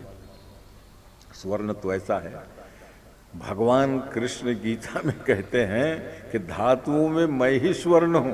हाँ, माने विभूति योग में जैसे अक्षरों में आकार हूं, नदियों में गंगा हूं, तो धातुओं में मैं ही स्वर्ण नाम के धातु तो उसकी तो बात होनी चाहिए। और फिर चांदी आदि तो ऐसा है बहुत उपयोग के रहा। बड़े घर में तो चांदी योग बर्तन, कटोरी, लोटा, गिलास और नहीं तो पूजा के लिए सब रखते थे। सब सोच में पड़ गए जितने सब मंदिरों में है ना, ये कलिकाल है तो क्या हुआ, ये एक मंदिर में लाखों करोड़ों के तो खाली उनके आभूषण छोड़िए, पूजा के पात्र ही होते हैं। मेरा भारत महान है क्योंकि अन्य देशों में उतने मंदिर तो है नहीं। तो जब मंदिर नहीं है पूजा पाठ के वहाँ सवाल ही नहीं उठता। ईसाई देश, मुसलमान पर, ये तो हिंदू देश भारत की ही अनुपम देन है, जहाँ एक मंदिर में 400 करोड़, 500 करोड़, 600 करोड़ की सोना आज भी विद्यमान है। वो जैसे बतलाते हैं कि सोमनाथ को स्वर्ण मंडित कर दिया, विश्वनाथ मंदिर स्वर्ण के पतरा है। तो महाराष्ट्र में एक मंदिर है 400 किलो सोना उसमें बड़ा हुआ प्राचीन समय से। और भला बताओ लोगों की क्या मन सुंदर नियत थी, वो मंदिर परिसर बाहर है मगर कोई उसको चोरी चपाटी नहीं, ऊपर में तो ठोका गया है पतरा जो है। ये तो अभी कुछ लोग जो अति दुष्ट हो गए वो भगवान के मंदिरों की चोरी कर लेंगे, बर्तन ले जाएंगे, मुकुट वगैरह ले जाएंगे, मगर लाखों करोड़ों की संपदा जो मंदिर के बाहरी हिस्सा में पत्थर लगा हुआ है उसको छूते नहीं हैं। ऐसे भारत की महिमा। इसलिए कलयुग को कहा 5वां स्थान सोने में दिया और स्वर्ण में देने से ही। वो एक दिन जब महाराज परीक्षित शिकार खेलने के लिए गए तो देखा हमारे दादा जमाने के, चलो तो खजाना खोले जाए। मंत्रियों से कहा और जब खजाना खुला तो वहाँ एक से एक मुकुट, एक से एक किरण कोई रत्न जटित है, मणि जटित है। क्योंकि राजसूय यज्ञ जब किए थे पांडव लोग तो देश विदेश के सब राजाओं को जीत के लाए थे। अब 20,000 राजा को जीतने वाला अकेला जरासंध जो 20,000 राजाओं प्रॉपर्टी अपने प्रॉपर्टी मिला लिया था, उनको जीत करके पांडवों ने लाया।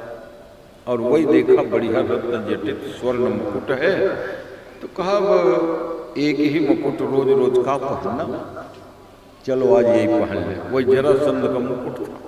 और जरासंध को जितना खोड़ा पाती किसी राजा को ना चैन से नहीं रहने दे, क्योंकि बताया ना ज्यादा ताकत हो गया तो दूसरों को सताओ मत, उनको हेल्प करो। मगर 20,000 राजाओं के प्रॉपर्टी छीन लिया और राजाओं को जेल में डलवा दिया। और जब भीमसेन के द्वारा जरासंध का वध हुआ तो भगवान ने कहा था कि जितने राजाओं को प्रॉपर्टी छीना गया था इनके द्वारा वो सब वापस कर दो। इसीलिए वो सब राजा लोग राजसूय यज्ञ में अपना अपना आधा प्रॉपर्टी का दान किए थे। तो भगवान ने कहा था प्रॉपर्टी धन भरे नहीं, तुम लोग सेवा में चलो, हाजिर रहो राजसूय यज्ञ, ऐसे कहते। अब उसी जमाने के एक मुकुट पहन के चला गया। कलयुग ने देखा सोने में तो मेरे को स्थान मिला ही। अब वो लूट मार छीन झपट वाले सोना में कलयुग रहता है। जरासंध के मुकुट को बांधा है। आज राजा परीक्षित ने कलयुग बैठ गया, आगे जाके रास्ता भटक गए राजा। फॉलो गार्ड रखे नहीं, मार्गदर्शक जरूरी होता है। अकेले जैसे जैसे गहन जंगल में जाते गए। खैर सवाल सुरक्षा का नहीं थी, वो इतने सक्षम थे कि किसी को भी मार पीट सकते थे। मगर आज समस्या आ गई कि रास्ता ही भटक गए और भूख प्यास लगने लगी। कलयुग ने देखा यही अच्छा मौका है, क्योंकि स्वस्थ शरीर में कलयुग क्या प्रभाव दिखाता, भूखे प्यासे जैसे जैसे जाएं और भटकते जाएं। तो एक नदी के सहारा लिया, कौशिकी नदी। और कौशिकी किनारे चला, जब ये नदी किनारे चलूंगा तो कोई न कोई गांव नगर तो पड़ेगा। किनारे किनारे घोड़ा में चढ़े, भूख प्यास से व्याकुल, देखा बड़ा सुंदर आश्रम है। कौशिकी के तट का निर्मल जल, आश्रम के बच्चे कोई नहा रहे हैं, कोई खेल रहा है, कोई कूद रहा है। और आश्रम के कुलपति शमीक नाम के महात्मा ध्यान लगा के बैठे। ध्यानस्थ शमीक को जाके इन्होंने प्रणाम किया। अब वो समाधि में थे, इसलिए जल जलपान कुछ नहीं पूछा, इतनी गलती हुई। और कलयुग ने प्रभाव दिखा दिया। देखे हैं, ये राज दरबार से लाखों का अनुदान पाते हैं ये आश्रम वाले लोग, और तुमको पानी भी नहीं पूछा, जलपान नहीं पूछा। ऐसी भावना आते ही राजा ने बदला लेने के लिए एक मरा हुआ सांप उठा लिया धनुष के नोक में, और उसको महात्मा गले में लपेट दिए माला जैसे। ले तुम हमको जल भी नहीं पूछे हो। तो ये करस्तानी तो कलयुग की थी ना, कली प्रभाव विरोध से हो रहा। और जो तो ध्यान में मग्न थे। तो 9 साल का एक बच्चा, ये शमीक के ही पुत्र थे, क्योंकि शमीक पुत्र श्रृंगी की कथा आती है भागवत, और वाल्मीकि आदि में श्रृंगी ऋषि वशिष्ठ बुलावा मानस में भी किया। वो जो है विभांडक ऋषि, विभांडक के पुत्र थे श्रृंगी। मृगी के पेट से गर्भ हुआ, जन्म हुआ था। और जैसे मृग हरिण के सिंग होते ना, वैसे उनका सिंग था, इसलिए श्रृंगी श्रृंगी नाम पड़ गया, श्रृंगी ऋषि। वो तो ऐसा है, संसार की माया में लिप्त ना हो करके विभांडक ने अपने पुत्र श्रृंगी को, माने गांव बस्ती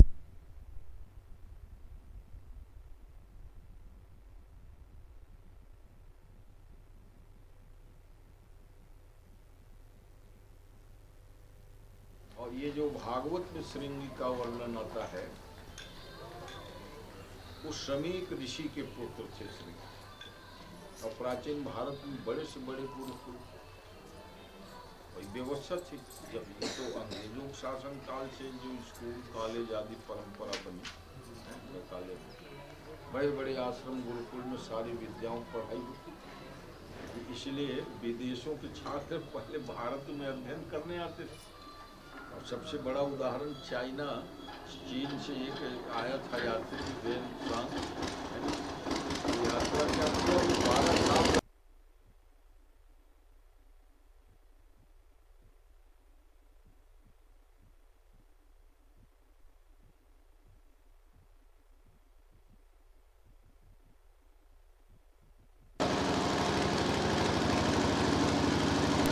गुरुकुल की व्यवस्था सब निष्क्रिय कर दी गई,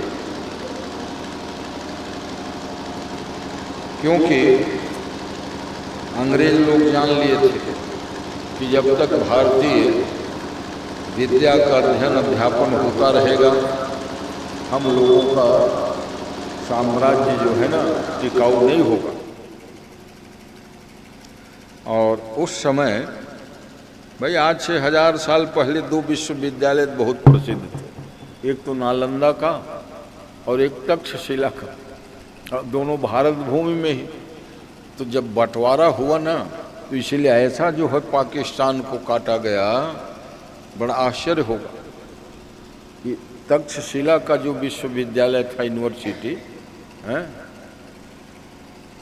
वो लाहौर में था और नालंदा विश्वविद्यालय बिहार में है।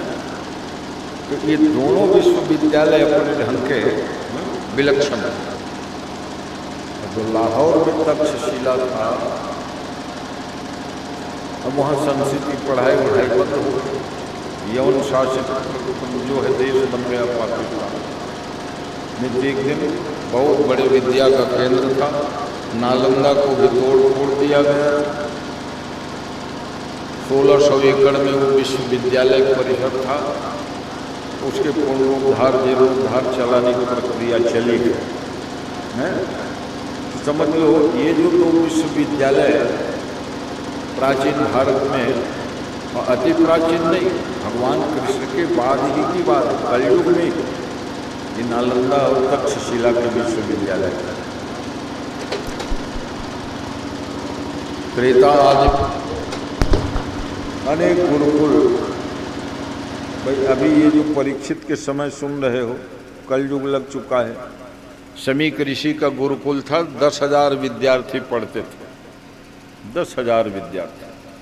और प्राचीन गुरुकुल की व्यवस्था थी कि गुरुकुल के विद्यार्थी भिक्षा भी मांगने जाते थे, जिससे राजा प्रभावित होकर के उनके अन्न वसन आदि की व्यवस्था करते रहे। महात्मा शमीक के गले में सांप लपेट दिया, इन्होंने मेरे को जल नहीं पूछा। और जब बच्चे रोने लग गए, देखा पिताजी के गले में सर्प है और सर्प जीवित है कि मरा है क्या मालूम। बच्चा रोते रोते कौशिकी जल को उठाया है और श्राप देते हुए कहा कि जिसने मेरे पिता के गले में सर्प लपेटा है उसका 7वें दिन जो है तक्षक काटने से ध्वंस होगा, मृत्यु प्राप्त हो जाएगा। ऐसा दारुण साप सुन के वैज्ञानिक आज भी कहते हैं कि सांप वगैरह देते थे वो क्यों सही उतर जाता था, क्या ऐसी विशेषता थी भाई। अनुसंधान में लगे हुए लोग। 9 साल का अभी विद्यार्थी था वो, श्रृंगी कितना बड़ा था, 9 साल का, पढ़ रहा था गुरुकुल में। जल उठाया और कहा तक्षक के काटने से 7वें दिन मृत्यु हो गई। जब बच्चों कोलाहल हल्ला रोना गाना सुने ना तो उनकी समाधि टूटी, देखा गले में सर्प निकाल के फेंक दिया। वो तो बड़े ज्ञानी थे, माला में सर्प में जिनके कोई भेद न हो, ऐसे समदर्शी महात्मा शमीक ने बच्चों से कहा क्यों रोते हो रे तुम लोग। कहा पिताजी आपके गले में सर्प लपेट दिया था एक राजा ने, हमने श्राप दे दिया उनको, 7वें दिन तक्षक के काटने से मरेगा। महात्मा समझ गए बेटा बहुत गड़बड़ किया, ऐसा दारुण श्राप नहीं देना चाहिए बिना विचारे सोचे। अरे वो राजा परीक्षित जिनके कारण आज यज्ञ पूजा पाठ चल रहा है, कलयुग को नियंत्रण करके वो रखा था कंट्रोल। इसलिए राजा परीक्षित को पूछा संतों ने, जब आप धनुष बाण उठा लिए थे मारने के लिए तो उनको मार ही क्यों नहीं थी, आज जो परेशान करता है सब लोग। तो बहुत सुंदर महाराज परीक्षित ने जवाब दिया, अरे भाई धनुष बाण उठा लिया था मारने के लिए, मगर इसलिए नहीं मारा कि कलयुग में अल्प मात्रा में भगवान की भक्ति भजन करने से कल्याण हो जाता है और उस कलयुग को मैं खत्म कर देता तो फिर इन पापियों का उद्धार कैसे होता। योग ध्यान जब सतयुग त्रेता जैसे तो कर नहीं सकते हैं। इसलिए सारंग सारंग मैंने कलयुग के उन सद्गुणों को विचार करके उसको मारा, इसको रहने दिया जाए ताकि कलिकाल में, कलिकर एक पुनीत प्रतापा भी है, मानस पुण्य हो ही नहीं पापा, तो कलयुग में भगवान के गुणगान गाने से सहज ही परम पद की प्राप्ति हो जाती है। इसलिए मैंने नहीं मारा, उसको नियंत्रण करके छोड़ दिया था। महात्मा शमीक ने अपने पुत्र को डांटा, कहा ऐसे धार्मिक राजा को तुमने साफ देके अच्छा काम नहीं किए बेटे। और फिर राजा को तो मालूम है नहीं तुम साफ दिए भाई, वो तो चला गया सांप लपेट के। तो 4 चेले लोगों को सिखाया तुम जाओ जल्दी अभी राजधानी में और राजा परीक्षित को बता देना शमीक पुत्र श्रृंगी का आपको साप लग चुका है, 7वें दिन आपकी मृत्यु निश्चित है और आप अपना कुल पुरोहित आचार्य जो भी आपके मार्गदर्शक हों उनसे सलाह लेकर के क्या करना चाहिए वो निर्णय लेना और कह देना कि महात्मा शमीक को दुख है कि बच्चे ने ऐसा साप दे दिया। बच्चे जब गए राजधानी में तो ये तो पहुंच चुके थे, राजा मुकुट उतारे, स्नान के लिए वस्त्र बदले, तो उनकी बुद्धि शुद्ध होने लगी। जब वो स्वर्ण मंडित मुकुट ही उतर गया तो कलयुग का असर खत्म। कहो हमसे बड़ी भूल हो गई है, आज निर्दोष महात्मा के गले में सांप लपेट दिया। अब वो क्या मालूम कि सांप लग चुका है। वो सोचने लगे मैं जाऊंगा क्षमा याचना करूंगा और कहूंगा महाराज कोई भी दंड मेरे को दे दो ताकि यमराज के दंड फिर मेरे को भोगना ना पड़े। इतने में 4 विद्यार्थी पहुंच गए। हरिओम स्वस्थ इंद्रों को गुरुकुल के विद्यार्थी थे।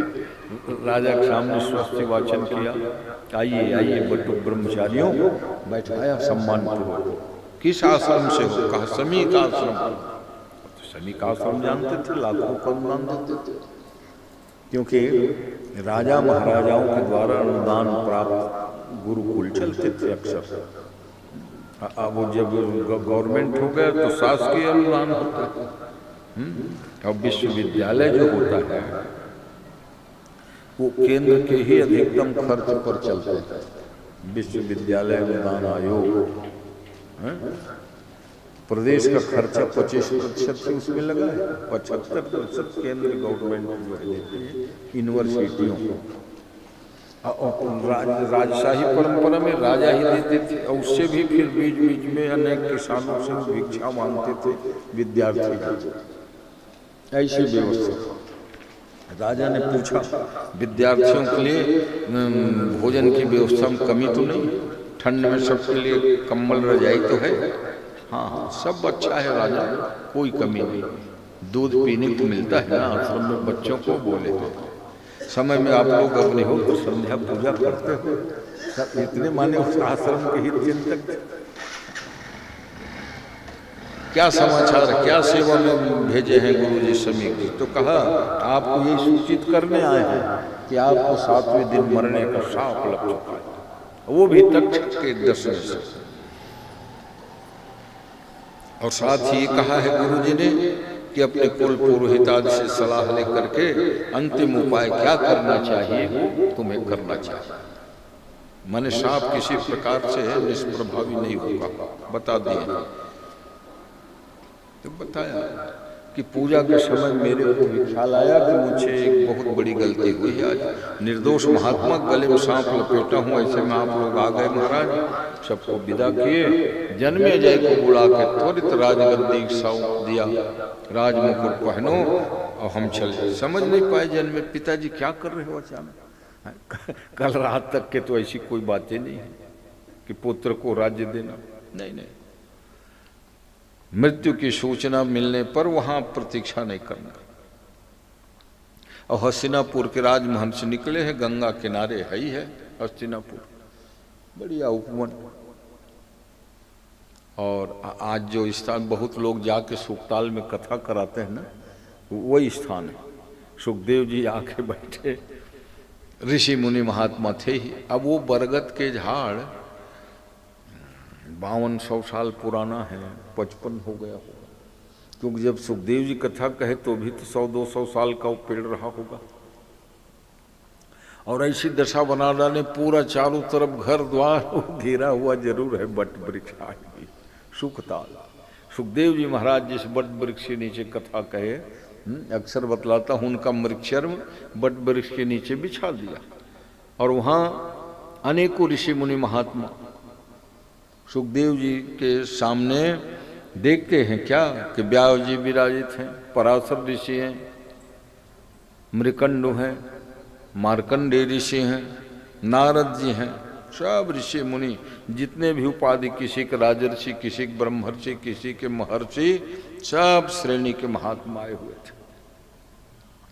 विचार चलने लगा कि राजा परीक्षित के लिए क्या उपाय हो सकता है, क्योंकि दिन 7 बचे थे। उपाय इसके अंतर हो तब न। उसी समय देखो भगवान की प्रेरणा हुई, जिस सुखदेव को जन्म लेने के लिए भगवान ने कहा था कि सुखदेव तुम जन्म लेके आओ। क्यों कि मेरे भक्त पांडव और पांडवों के नाती को जब साफ लगेगा ना तो कौन कथा सुनाएगा, है? परम पद के अधिकारी हो ये प्रमाणित करना पड़ेगा।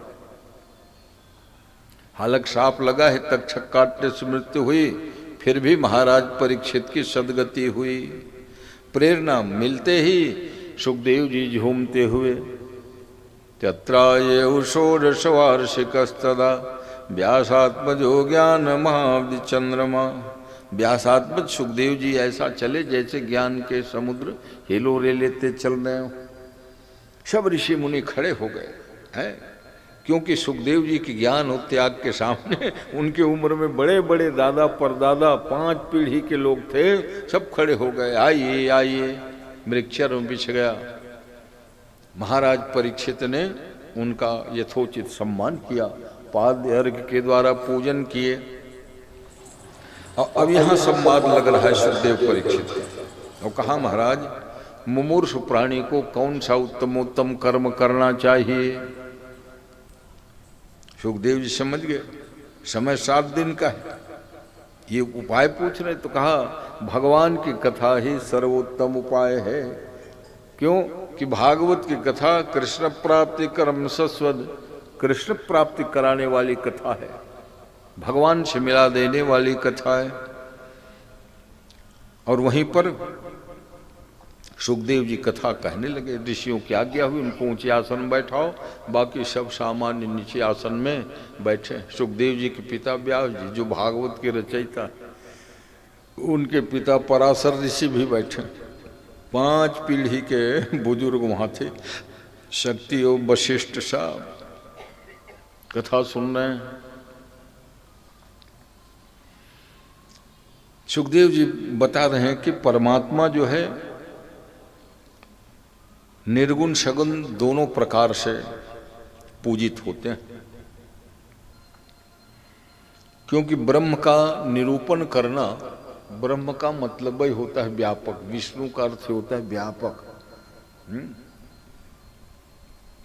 विष्णु प्रत्यय धातु में प्रत्यय आदि लगाने से ही ये सब शब्द बनते हैं। जैसे राम शब्द बनता है रम क्रीड़ायाम धातु, उससे राम शब्द बनता है। रमनते योगिनो यस्मिन स राम, तो सब में रमन करते हैं इसलिए राम। या योगी जन जिस तत्व में रमन करते हैं राम। तो वैसे विष्णु कौन सब जगह व्यापक है, व्याप्त है, उसका नाम विष्णु भगवान का। व्यापक विष्णु रूप भगवान, भगवान विष्णु व्यापक है। तो उनका 2 रूप होता है, निर्गुण निराकार ब्रह्म है, वही सगुण साकार हो जाते हैं। लीला करनी है, अवतार लेना है, लोगों के दुख को कष्ट को दूर करने के लिए। माने भगवान ऐसा नहीं कोई दूत को भेज दे कि अपने सेवक को भेज दे, भगवान से रहा नहीं जाता, वो स्वयं अवतार लेके आ जाता है। और कब अवतार लेते हैं तो सब जानते हैं। करही अनीति जारि नहीं बरणी, सीधहि विप्रधेनु सुरधरणी। जब जब राक्षस लोग अनीति करते हैं तो भगवान को आना पड़ता है, युग युग में आना पड़ता है, संभवामि युगे युगे। तो ऐसे समय में वो भगवान बाराह बनते हैं, कच्छप बनते हैं, मछली बनते हैं। ये नारद जी का अवतार, पृथु का अवतार, ये सब भगवान के अवतार हैं। वही राम बनते हैं, कृष्ण बनते हैं, परशुराम बनते हैं, बुद्ध बनते हैं, कल्कि बनते हैं। एक ही परमात्मा के अवतार जो होता है भक्तों के कार्य करने के लिए होता है। परमात्मा एक है, अनेक अवतारों से अवतरित होकर यदा यदा हि धर्मस्य ग्लानिर्भवति भारत, जब जब धर्म की ग्लानि होती है तब तब भगवान अवतार लेते हैं। जरूरी नहीं है कि वो भगवान का अवतार एक ही जैसा है, अनंत अवतार है भगवान के। वो तो पुराणों की कथा के अनुसार 24 अवतार का निरूपण किया। 24 में भी 10 अवतार प्रमुख, 2 वंचर 2 बारिचर 4 विपुले के ग्वाल, तुलसी दशरथ सुवन बिनु होकर सत निहाल। ब्राह्मण के यहाँ 4 अवतार हो 24 में। परशुराम जी हुए, वामन जी हुए, अब अभी एक अवतार होगा वो भी कल की अवतार होगी विष्णु यशा ब्रह्मा के। एक अवतार क्षत्रिय कुल में भगवान राम जी हुए, गोप वंश में कन्हैया प्रसिद्ध है। और 2 वंचर 2 बारिचर, वंचर में 12 और नरसिंह, और बारिचर में कच्छ और मछली। तो ये 10 प्रधान है, और सब जोड़ोगे तो फिर वहां 24 अवतार। तो राजा ने प्रश्न किया, संवाद की शैली में भागवत। राजा परीक्षित ने कहा, महाराज भगवान राम बने, कृष्ण बने तो समझ में आया कि उन्होंने शिक्षा देने के लिए, मर्यादा पाठ पढ़ाने के लिए, प्रेम के पाठ पढ़ाने के लिए अवतार बने। मगर भगवान 12 बने कहते हो आप, 12 क्यों बने थे? तो देखो हर अवतार का प्रयोजन होता है राजन। एक समय सृष्टि की जब आदि की घटना है, भगवान नारायण के नाम से ब्रह्मा जी पैदा हुए। ब्रह्मा के पहले 5 मुख थे और एक मुख जो है भगवान शंकर के क्रोध से जो भैरव उत्पन्न हुए उन्होंने काट दिया। तो तब से चतुर्मुख ब्रह्मा। हमारा 5वां सिर कहाँ गया? अरे 5वां सिर को जब भैरव जी ने काट के उछाला तो वो बद्रीनाथ में जाके गिरा, और वही बद्रीनाथ में ब्रह्म कपाल है, जहाँ अंतिम पिंड आखिरी है ना। गया आदि में पिंडदान करने के बाद भी एक जगह पिंडदान बच जाता है, और जब तक बद्रीनाथ में ब्रह्म कपाली में पिंडा नहीं पड़ता तो फिर उसको पुनर्जन्म लेके आना पड़ता है। इसलिए वहां कहावत है, जो जाए बद्री तो न पड़े उदरी। ऐसा वहां का जो बद्री ना जाए वो उधर में फिर आएंगे, और जो जाए बद्री वो न पड़े। जो बद्रीनाथ जाएगा उसका फिर माता के गर्भ में आना नहीं पड़ता, मोक्ष हो। तो वही अंतिम पिंडा कहाँ पड़ता है? ब्रह्म कपाल। भगवान शंकर के 5 सिर है ना, जो पुराण में सुनते हो। मगर बाद में फिर ब्रह्मा जी की जो पूजा होती है, एक तो श्राप के कारण भगवान बड़े नाराज थे। विष्णु भगवान से झूठ बोला। कैसे झूठ बोला? एक बार भगवान विष्णु और ब्रह्मा, अब भला विचार करो, विष्णु के नाभि से ब्रह्मा पैदा हुए। अब कभी कभी जिनसे पैदा हुए उन्हीं से ही बैर कर लेते हैं। ब्रह्मा कहने लगे मैं बड़ा, विष्णु भगवान कहे मैं बड़ा। तो जब दोनों लड़ने लगे, हथियार तक के उठा लिए। उसी समय एक दिव्य तेज निकला, भगवान शिवलिंग के रूप में प्रकाशमय तेजो पुंज, और आकाशवाणी हुई कि मेरे आदि अंत का जो पता लगाएगा वही बड़ा है। ब्रह्मा ने कहा ठीक है, हम ऊपर की ओर अंत का पता लगाएंगे।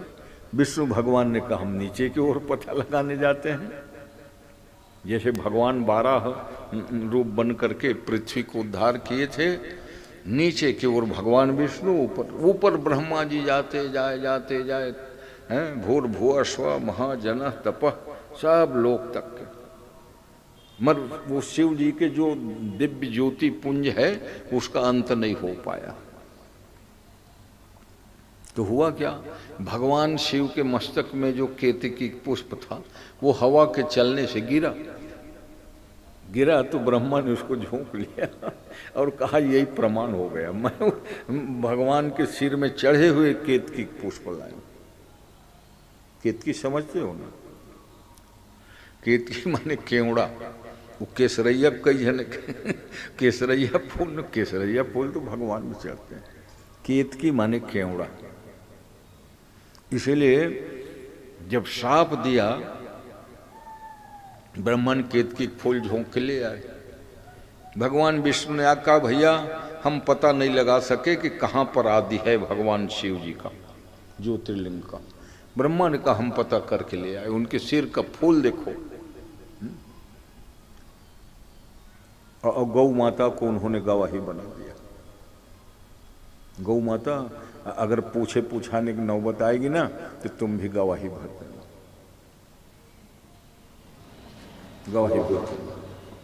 अब ले मती मारी जाती है गौ माता। अब ब्रह्मा कहे हम बड़े हो गए, तुम अब हमारा सेवक बनो। विष्णु भगवान कहने लगे। भगवान विष्णु तो शांत है, ठीक है भाई, प्रमाण क्या है, तुम अंत पता कर लाए तो ये देखो केतकी फूल। भगवान जो लिंग रूप में थे उनको सहन नहीं हुआ, बोले झूठ बोलते हो ब्रह्मा।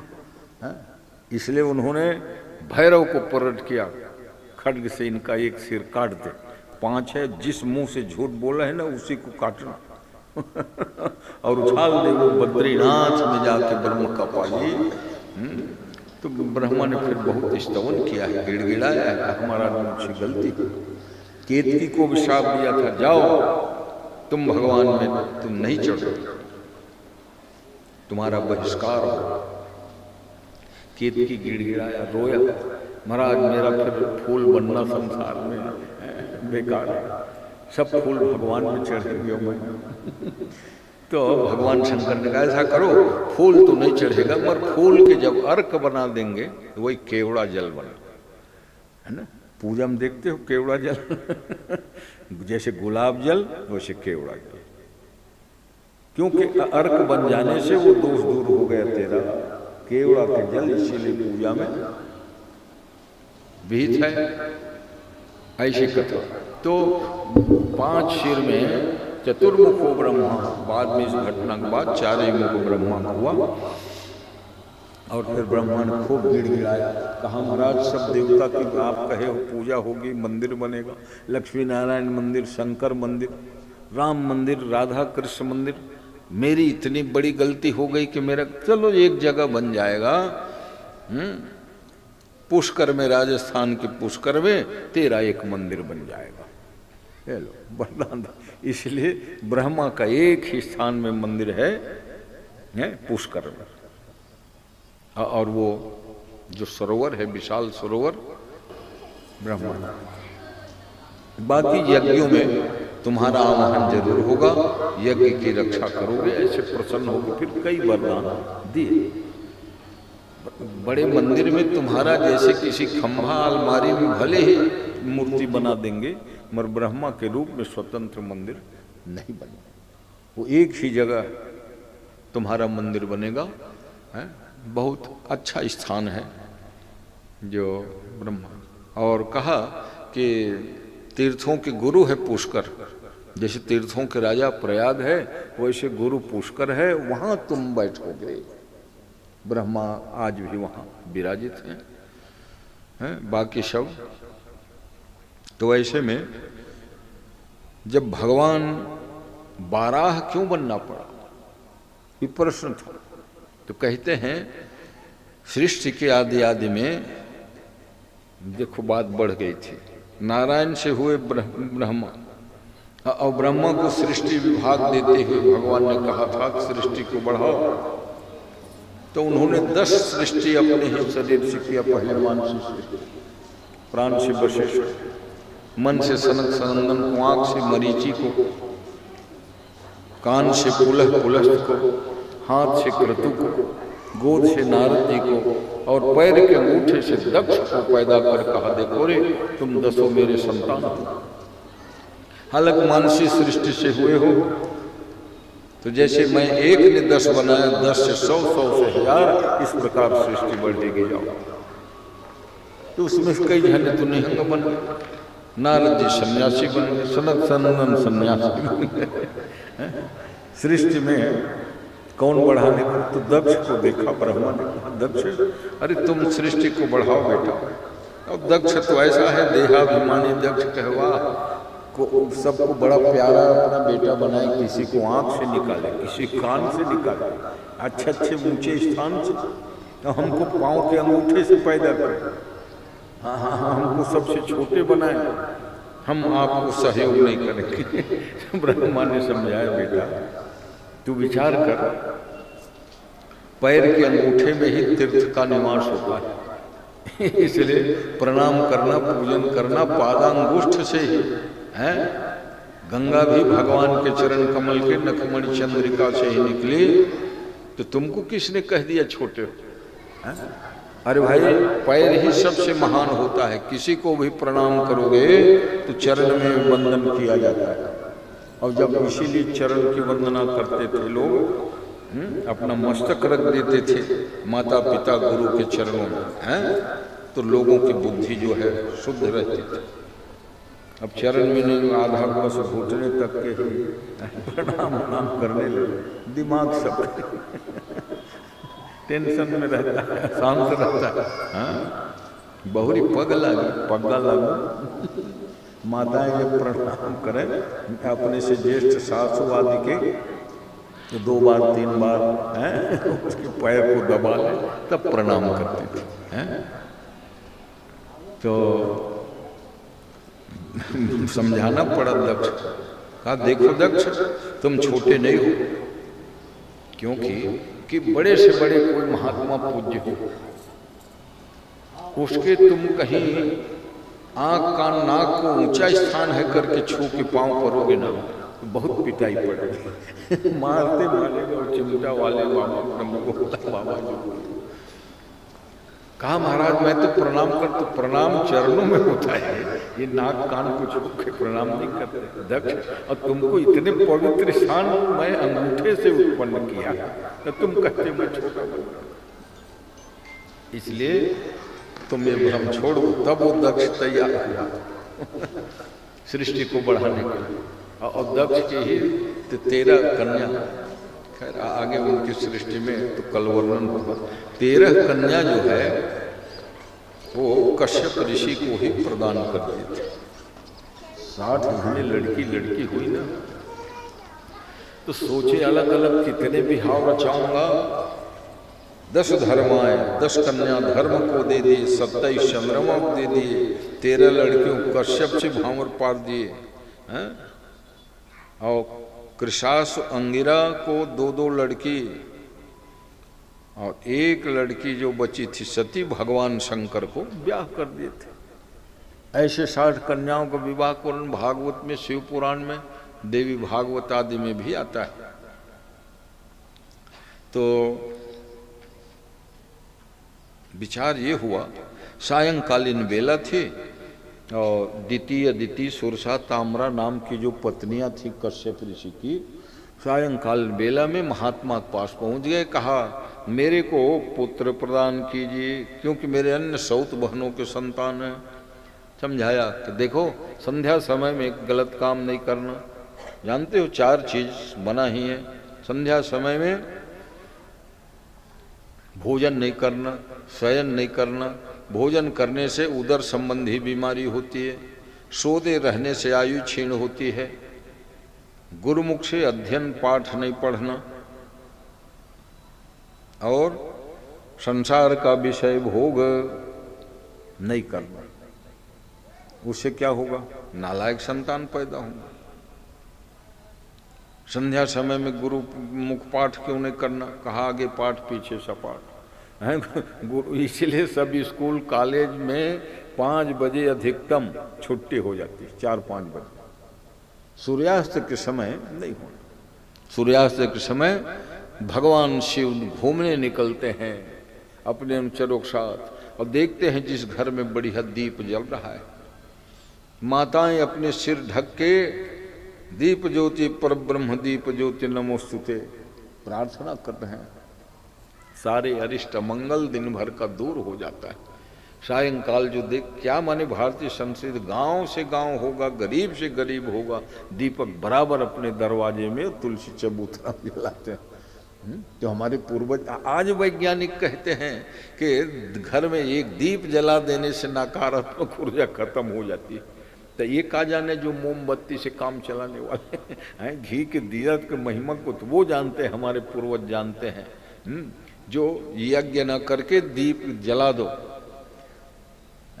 नहीं है घी तब तो ठीक है, तेल का जलाओ। जिसके घर में घृत होता है और घी का कहीं दीपक जला दिए तुलसी चबूतरा में या भगवान के स्थल में, तो बड़ा से बड़ा यज्ञ संपन्न हो गया समझ लेना। हाँ, लक्ष्मी फिर वहां डेरा डाल के बैठ जाते हैं, वहां से हटती नहीं है।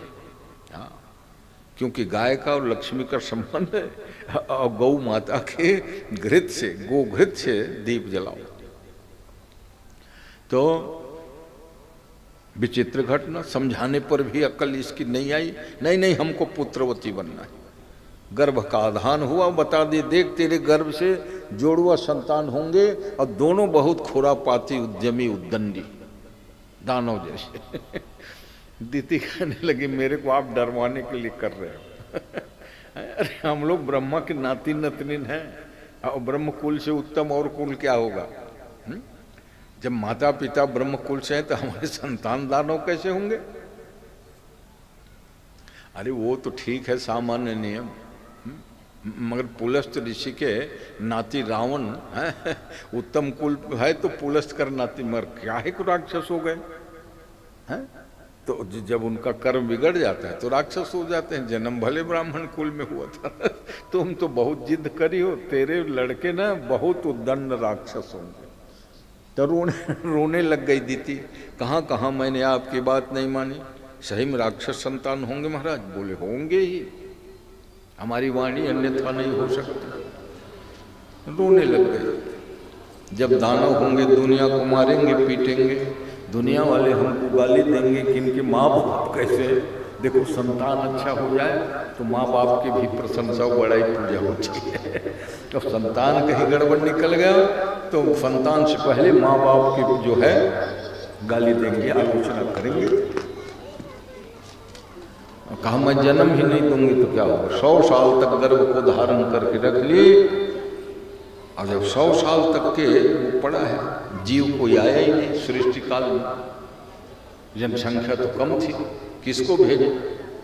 कश्यप की बात सत्य करने के लिए भगवान ने फिर कौतुक किया। सनक सनंदन सनातन सनत कुमारों को एक दिन इशारा किया वैकुंठ में, और वैकुंठ में भगवान के दर्शन के लिए सीढ़ी चढ़ रहे थे, द्वारपाल थे उनके जय विजय। बहुत प्रसिद्ध कथा है पुराणों से लेके रामायण में, द्वारपाल हरि के प्रिय दो, जय अरु विजय जान सबको। जय विजय ने रोक दिया, कहा महाराज अंदर नहीं जा सकते। कहा क्यों? जगत के माता पिता विश्राम कर रहे हैं। महात्माओं ने कहा 5 साल के बच्चा अपने माँ बाप के कक्ष में जा सकता है। हमारी उम्र देखो, 5 साल के नन्हे नन्हे सनक सनंदन लंगोटी लगाए हैं, रोक दिए नहीं जा सकते, खड़े रहे 1.25 घंटा। तब भगवान को दया आ गई कि ये लोग साफ क्यों नहीं देते, मेरी लीला को करनी, अवतार लेना है। तो भगवान ने अपने चरण में चढ़े हुए बढ़िया सुगंधित तुलसी और फूल, तुलसी और सुगंध के को कहा जाओ, वो दरवाजे में 4 महात्मा खड़े हैं, ऐसा बहाते ले जाना झोंक के साथ, ताकि वो सूंघ है जब श्वास लेंगे तो उनको स्मरण हो आएगा कि तुलसी फूल की सुगंध भगवान के चरणों में चढ़ी हुई तुलसी फूल की है। वायु देवता ने कहा जो आज्ञा प्रभु, और भगवान के तुलसी फूल की सुगंध को ले गए, बहाते दरवाजे में चारों रोक दिए गए थे। जब सूंघे ना तो उनको मालूम पड़ो इतना दिव्य सुगंध ही आ रही है, ये भगवान के चरणों में चढ़ी हुई तुलसी के मंजरी, तुलसी दल और भगवान के चरणों में चढ़े फूल के ही है। तस्यारविंद नयनस्य पदारविंद किंजल मिश्र तुलसी मकरंद वायु। तुलसी मकरंद पराग के संस्पर्शित वायु को जब सूंघा मन क्षुब्ध हो गया और कहा फूल और तुलसी इतने भी हमारी कीमत नहीं, हम लोग ब्रह्मा के मानस पुत्र कहते हैं अपने आप। दरवाजे में रोक दिए गए, मन में देखो क्षोभ आया। क्षोभ के बिना क्रोध आता नहीं, क्रोध जब तक नहीं आएगा किसी कठोर वचन साफ नहीं दे सकते आप। कि साफ दोगे गाली भी निकलेगी कब, जब गुस्सा आता है तब। अब इनको तो गुस्सा आया ही नहीं था ना सबको जीते हुए बैठे थे महात्मा, इसलिए गुस्सा आया हुआ है। भगवान के चरण के तुलसी फूल सूंघते कहा अरे जय विजय, हमको तुम 3 घड़ी तक के भगवान के दर्शनों से वंचित रखा, इसलिए 3 जन्म तक हमको तो 3 घड़ी बदले में 3 जन्म तक तुम भगवान के विरोधी दानव बनोगे। विरोधी दानव, दानव भरे नहीं, विरोधी दानव। रोने लगे, उनकी सारी अकड़ खत्म हो गई। और तब भगवान उठ के आए दरवाजे में, जय विजय क्यों रो रहे हो? कहा महाराज ये 4 महात्मा लोग हमको 3 जन्म तक दानव बनोगे, और दानव में आपके विरोधी बनेंगे, आपकी अनन्य सेवा भक्ति किए विरोधी बनेंगे। भगवान ने कहा देखो ये हमारी लीला की इच्छा है, तुम लोग जाओ वैकुंठ से गिरो, और तुम्हारी आत्मा ना दिति के जो गर्भ धारण की हुई है ना वहाँ प्रवेश करेगा, और जोड़वा संतान पैदा हो, हिरण्याक्ष हिरण्यकशिप। कितने साल तक विमुख रहना पड़ेगा? हजारों साल। तब मैं अवतार लूंगा। तुम्हारा तो 3 ही जन्म, मेरा 4 अवतार होगा रे तुम लोगों को वापस लाने के लिए। भगवान ने बता दिया, प्रथम अवतार में हिरण्याक्ष को मारने के लिए मेरे को 12 बनना पड़ेगा, और हिरण्यकशिपु को मारने के लिए मेरे को अवतार लेना पड़ेगा जिसका नाम नरसिंह अवतार होगा। रावण कुंभकर्ण हो गए दूसरे जन्म में, तेरा तो दूसरे जन्म है, मगर मेरा तीसरा अवतार होगा राम के रूप में। फिर जब तुम लोग कंस बनोगे, शिशुपाल बनोगे, तो कृष्ण बनूंगा। इसलिए चिंता मत करो, जाओ। जय विजय के वहां से पतन हुआ, गर्भ में प्रवेश करते कश्यप ऋषि जान गए भले गर्भ धारण भले किया है, मगर जीवात्मा थोड़ी शुरू से आता है, 4 महीने के बाद में 2 हृदयनी। और यहाँ 4 महीना कौन कहे, 100 साल बीतने के बाद। तब कहा हाँ देवी अब बच्चों को जन्म दो। बच्चों को जन्म देने के बाद जब कही तो पति आज्ञा मानकर कहते हैं भूकंप, पृथ्वी हिलने लगी, गरम गरम वायु। ये अच्छा लक्षण नहीं है। क्यों? कि भगवान का जब अवतार होता है तो हर अवतार में पढ़ते हो शीतल मंद सुगंध हवाएं बहने लगी, नदियों का जल निर्मल हो गया, ये वर्णन पढ़ते हो। अब दानव के जन्म के समय है तो लू जैसे गरम गरम हवा चले, समुद्र में उत्ताल तरंगित सुनामी लहर उठने लगी। जोड़वा संतान देखे, नामकरण किया हिरण्याक्ष हिरण्यकशिपु, और कहा बेटा देखो शरीर के बड़े होने से कुछ नहीं होता, तुम लोग जाओ तपस्या करो। तपस्या के द्वारा ही ब्रह्मा सृष्टि करते हैं, तपस्या के द्वारा ही भगवान सूर्य सब तप किए हुए हैं, इसलिए सब ये अद्भुत कार्य करते हैं। नामकरण भरे किया, तपस्या करने चले गए। दोनों भाई सलाह का दोनों भाई एक जगह रहेंगे, मतभेद हो जाएगा, लड़ाई झगड़ा हो जाएगा। तो हिरण्याक्ष ने कहा मैं जल में रहूंगा और तुम पहाड़ पर और जमीन में रहना। तो हिरण्याक्ष जानता था भूगोल के अनुसार संसार में जल की मात्रा अधिक है। अब हिरण्याक्ष है लोभ, और लोभ को चाहिए ज्यादा है। तो हिरण्याक्ष रूपी लोभ ने ज्यादा हिस्सा पर कब्जा करने के लिए समुद्र में अपना तप शुरू किया। समुद्र की गहराई 12 किलोमीटर के है, टाप की गहराई, मगर खड़ा हुए न तो कमर भर हुआ, और ऊपर से कछुआ मछली नोचे उनके शरीर को। न समुद्र के बड़े बड़े मछली, नदियाँ तरिए छोटे छोटे थोड़े मछली हैं जो फर्क ना पड़े। ये तपस्या करने आए थे, मगर गुस्सा के मारे गदा उठाए और बड़े बड़े कछुआ मछली मगर मार मार के किनारे लगाते गए। उसी समय संत नारद जी बीणा उठाए, नारायण नारायण। अरे हिरण्याक्ष तू क्या कर रहा है यहाँ? कहा महाराज मैं तो आया था तपस्या करने, मगर ये कछुआ मछली मेरे पैर को नोचते खरोचते हैं, ध्यान भंग हो जाता है, इसलिए इनको मार मार के मैं किनारे लगा दिया हूँ। संत नारद जी तो बहुत परोपकारी, कहा ऐसा नहीं बेटा है। अरे भाई तपस्या नाम ही तपस्या है, तपस्या में कष्ट नहीं होगा तो तप काहे है? थोड़ा कछुआ मछली नोच दिए खरोच दिए तो मारने चले, कितना बड़ा पाप लगेगा। और फिर तुम कछुआ मछली को मार के थोड़े बहादुर कहाओगे? शेर शेर से लड़ता है, उनकी शोभा है। अपने बराबर बल वालों से लड़ो बेटा, तुम तो बहुत बलवान। कहा महाराज मैं भी तो सोचता हूं कौन है मेरे लायक लड़ने वाले योद्धा, आप ही बता दो। नारद जी ने कहा ऐसे बताने से काम नहीं चलेगा, हम बतलाते सुनो। 75% जल में तेरा अधिकार है, 25% पृथ्वी है, गोल मटोल उठाओ एक दिन डुबा दो समुद्र में। और जब समुद्र में डूब जाएगी पृथ्वी तो फिर वो जो पृथ्वी के पति हैं वो आएंगे छुड़ाने के लिए। और नारद जी की बात मान के पृथ्वी को समुद्र में डुबा दिया। हिरण्याक्ष ने सारी सृष्टि प्रभावित हो गई, क्योंकि आधार शक्ति ही नहीं है पृथ्वी।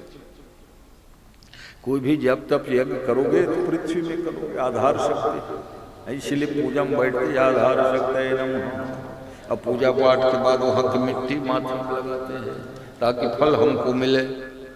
ऐसे में भगवान ब्रह्मा चिंतित हो गए, कैसे सृष्टि करूंगा मैं। और भगवान ने मेरी सृष्टि भी भाग दिए। चिंतित थे, उसी समय उनके नासिका से एक छोटी सी जंतुनुमा कीड़ा निकला। उस समय ब्रह्मा नहीं समझ पाए क्या है, देखते देखते वो बाद में पर्वताकार भगवान बारह के रूप में परिणत हो गए। बोलो बारह भगवान की जय। भगवान बारह ने कहा ब्रह्मा जी आप चिंता मत करो, पृथ्वी का उद्धार अभी किया। बढ़िया 4 भुजाएं थी, मुख नासिका बारह के समान, दाढ़ा वाले बन बारह जैसे। अब पृथ्वी में जब गोता लगाए, समुद्र में गोता लगा के धरती को उठाया गेंद के समान, और जब वहां से निकला ना तो कमर भर जो पानी था वो गर्दन तक के बह गया। झलेरा हिलोरे जो है, एक पत्थर भी तुम बड़ा सा फेंक दोगे ना नदी तालाब में तो उसका लहरा अंत तक आता है। देखा कमर भर गहराई समुद्र की, गला पर्यंत कैसे हुआ। तो देखते क्या है, भगवान बारह का दिव्य रूप, प्राकृत बारह नहीं है। हाँ, पृथ्वी को अपने मुंह दाढ़े में लिए हुए। आज ही बता रहा था, पृथ्वी जब पृथ्वी को उद्धार किए ना, अपने अंग को झकझोरा तो उनके बाल गिरने से कुशा नाम के बहुत पवित्र चीज है कुशा, और श्रम के कारण पसीना के बूंद निकले, उसी से तिल की उत्पत्ति हुई। और उस तिल को महान महिमा मंडित माना गया। भगवान के ही अंगों से ये दोनों चीज निकली, इसलिए कुशा और तिल की बड़ा महिमा। तिल जो है कई साल तक रखे रहो, न घुना लगना है न खराब होना है। कुशा जो है एंटीबायोटिक ही है, इसलिए श्राद्ध में, तर्पण में, दान में है तिल और कुशा दोनों की बड़ी महिमा। और फिर मकर में तो उसके पूछने क्या है। संक्रांति तो 12 महीने में 12 होती है, मगर ये संक्रांति का कि तिल संक्रांति तिल शब्द जुड़ा है, तिल संक्रांति मकर के संक्रांति को तिल। तो 12 महीना जो होता है उसमें 12 संक्रांतियां होती हैं। ये अघन पूष जो है चंद्रमा के अनुसार 12 महीना है ना। पुष नक्षत्र हो पूर्णिमा हो पौष बन गया, अमृगशिरा हो तो मार्गशीर्ष बन गया, ज्येष्ठा हो तो जेठ बन गया, चित्रा हो तो चैत्र बन गया। ये चांद्रमास की गणना है।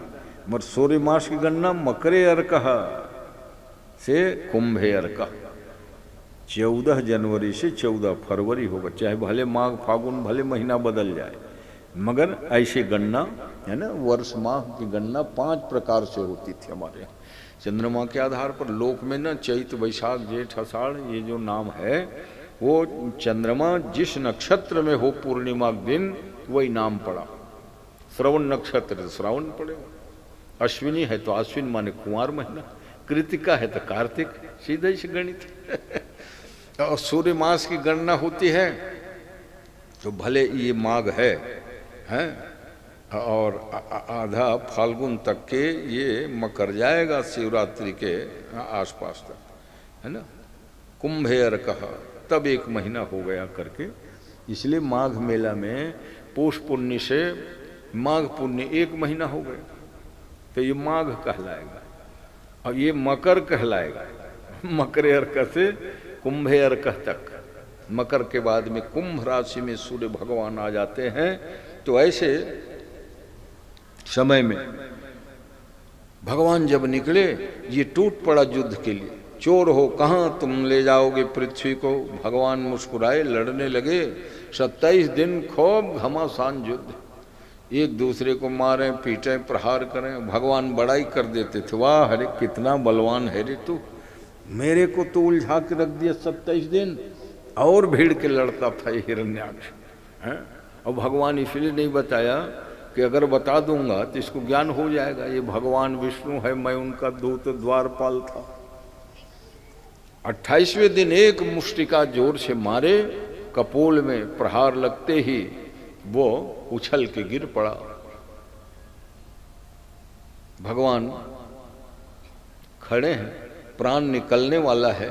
देवता जब उस दृश्य को देखे तो आनंद के मारे फूल बरसाने लगे, दुंदुभियां बजने लगी। बोलिए बाराह भगवान की जय। बड़े बड़े ऋषि मुनियों को अंतिम समय में भगवान का दर्शन नहीं होता। दर्शन कौन कहे, नाम नहीं ले पाते। हाँ, वाणी बंद हो जाती है। कई दिन पहले होश हवास खो बैठते हैं। मरवा रे दानव है, तू मरते समय भगवान तेरे सामने खड़े बड़ाई कर रहे हैं, तू कितना बलवान है रे हिरण्याक्ष। मेरे को 27 दिन उलझा दिया। ऐसा कह के फूल बरसा रहे थे, जय जयकार हो रहा था। और तब भगवान ने पृथ्वी को कील में स्थापित करके कहा, ब्रह्मा जी अब चिंता मत करो, अब पृथ्वी को कोई उठा के नहीं ले जाएगा, हम कील में स्थापित कर दिए हैं, आप अपनी सृष्टि करिए। तो इसीलिए ब्रह्मा जी ने फिर मैथुनी सृष्टि महाराज मनु और शतरूपा को बनाया पृथ्वी में। प्रथम मानुष स्वयं भू मनु और शतरूपा, इनते भई नर सृष्टि अनुपा। धरती माता को कुछ अभिमान हो गया, भगवान का भी काम हमारे बिना नहीं चलता। देखे हैं, हमको दानव ले गया उठा के, तो ये हमको छुड़ाने के लिए आए। भगवान तो अंतर्यामी हैं। कहा पृथ्वी चलो बैठो मेरे साथ गरुड़ में, थोड़ा घूम के आ जाते हैं। अब पृथ्वी तो भगवान की ही पत्नी है। इसलिए रोज प्रार्थना में क्या कहते हो, समुद्र वसने देवी पर्वत सन मंडले विष्णु पत्नी नमस्तुभ्यम। विष्णु पत्नी है भगवान धरती में, इसलिए प्रणाम करके पांव रखते हैं, है ना। क्यों, बिस्तर से उठते जिनका हाथ धरती माता में पहले पड़ता है, पैर बाद में पड़े प्रणाम की मुद्रा में, तो समझ लो वो उनके सारा पाप जो है धुल जाते हैं, निष्पाप हो जाते हैं। हाँ, इसीलिए ऋषि मुनि ने समुद्र उसने जो मंत्र बना दिया, प्रणाम करो धरती माता। भगवान पृथ्वी को ले गए, अनेक लोकालोक तल तल वितल सुतल पाताल। धरती देखा कि हम तो पृथ्वी भरे के जानकार हैं। पृथ्वी लोक में जो जो गांव बस्ती नहर नदी नाले उसकी जानकारी थी। गोलोक धाम में ले गए, और गोलोक धाम में ले गए तो वहाँ बिरजा नाम की भारी नदी, और बिरजा नदी में ब्रह्मांड लोग डूमर जैसे वहाँ तैरते हैं ना, नदी तालाब में डूमर के फल, वैसे ब्रह्मांड लोग सब तैर रहे थे। धरती माता पूछे महाराज कौन से लोक में आए हैं? अरे कहा ये गोलोक धाम है जहाँ मैं नित्य निवास करता हूँ, वो अवतार लेने के लिए पृथ्वी में जाता हूँ। तो अभिमान के लिए फिर धरती माता क्षमा मांगी। धरती की पूजा करना चाहिए, हर शुभ काम में भूमि पूजन। इसलिए विवाह के प्रारंभ में ही क्या करते, चूल माटी तेल माटी ले जाए। तो ये चूल माटी तेल माटी क्या है? धरती की पूजा। मकान बनाओगे तो पृथ्वी पूजन, रोड बनाओगे भूमि पूजन। भूमि पूजन के बिना कोई काम नहीं होता। इसलिए धरती माता को प्रणाम। हाँ, मंगलवार को धरती नहीं खोदना। और धरती माता रजस्वला होते हैं साल में एक बार, जिसको अम्बुवाची योग कहते हैं। और अम्बुवाची योग में पृथ्वी को खोदना जोतना नहीं चाहिए। उसी अम्बुवाची योग में मेला लगता है कामरू कामाख्या भगवती के। पहाड़ भी लाल रंग के दिखते हैं। अभी ब्रह्मपुत्र नदी का पानी ना लाल लाल हो जाता है, क्योंकि कामाख्या देवी रजस्वला होती हैं। क्योंकि सबसे बड़ा यही प्रमाण है कि कितना जीवंत है वो। वहाँ कोई मूर्ति नहीं है, प्रतिमा नहीं है, योनि रूप में ही उपासना चल रही है हजारों साल से, है। और आसाम में कामरूप है, और वही जो नदी ब्रह्मपुत्र है। ये जो 4 दिन आता है ना, तो वहाँ के नदी के लाल रंग, पहाड़ में लालिमा छा जाती है। और उस समय तो भाई ऐसा है, सफ़ेद वस्त्र पुजारी बिछाता है। अम्बुवाची योग आने वाला है कल से, तो सफ़ेद वस्त्र बिछा देता है। और देखते हैं दूसरे दिन तो रक्त रक्त रंजित लाल लाल हो जाता है। तो यही चमत्कार ने दुनिया को आकृष्ट किया। लोग विधर्मी लोग चाहते हैं कि कामाख्या पर हम कब्जा करें। असम आदि में जो आंदोलन चल रहा था वो इस कारण था। तो आज वो जीवंत पीठ है, जीवंत शक्तिपीठ है। जैसे एक शक्तिपीठ जो पाकिस्तान में चला गया हम लोगों को गलती से, है हिंगलाज माई पीठ जो है, हिंगलाज, वो ये ब्रह्मांड है सती के सार शरीर का। आपके सिर भाग उत्तम, और उत्तम में भी उसमें जो है कपाल है वही है वहाँ। और आज भी हिंगलाज माई की उपासना का बड़ा रहस्य है सज्जनों, और कामरूप कामाख्या का। तो इस प्रकार प्रथम दिन की कथा में प्रथमो हिरण्याक्ष वधः या मनुकर्दम संवाद पर्यंतम प्रथमे हनि, भागवत जी के हिरण्याक्ष उद्धार तक की कथा हुई। और मैंने पूरा किया व्यास समास दोनों पद्धति आश्रय लेकर के, ताकि दूसरे दिन से कथा सब निर्धारित समय से चले। बोल वृंदावन बिहारी लाल की जय। संध्या आरती का मंगलमय समय है। राधे रमण श्याम राधे रमण, हम गोपी जन वल्लभ श्याम गोपी जन वल्लभ श्याम। राधे राधे राधे राधे, श्याम से मिला दे, श्याम से मिला दे, घन श्याम से मिला दे, घन श्याम से मिला दे। राधे रमण श्याम राधे रमण श्याम, गोपी जन वल्लभ श्याम गोपी जन वल्लभ श्याम। बोली भक्तवत्सल भगवान की जय। सब लोग इस स्थान खड़े हो जाइए, नजदीक आ जाइए और आरती बढ़िया झूम से गाया करिए। क्योंकि जो सुख या फल आरती करने का होता है, वो आरती गाने मात्र से ही वो फल मिल जाता है। इसलिए आरती कर रहे हैं वो भी गावें आरती, और जो नहीं कर रहे वो भी गावें आरती है।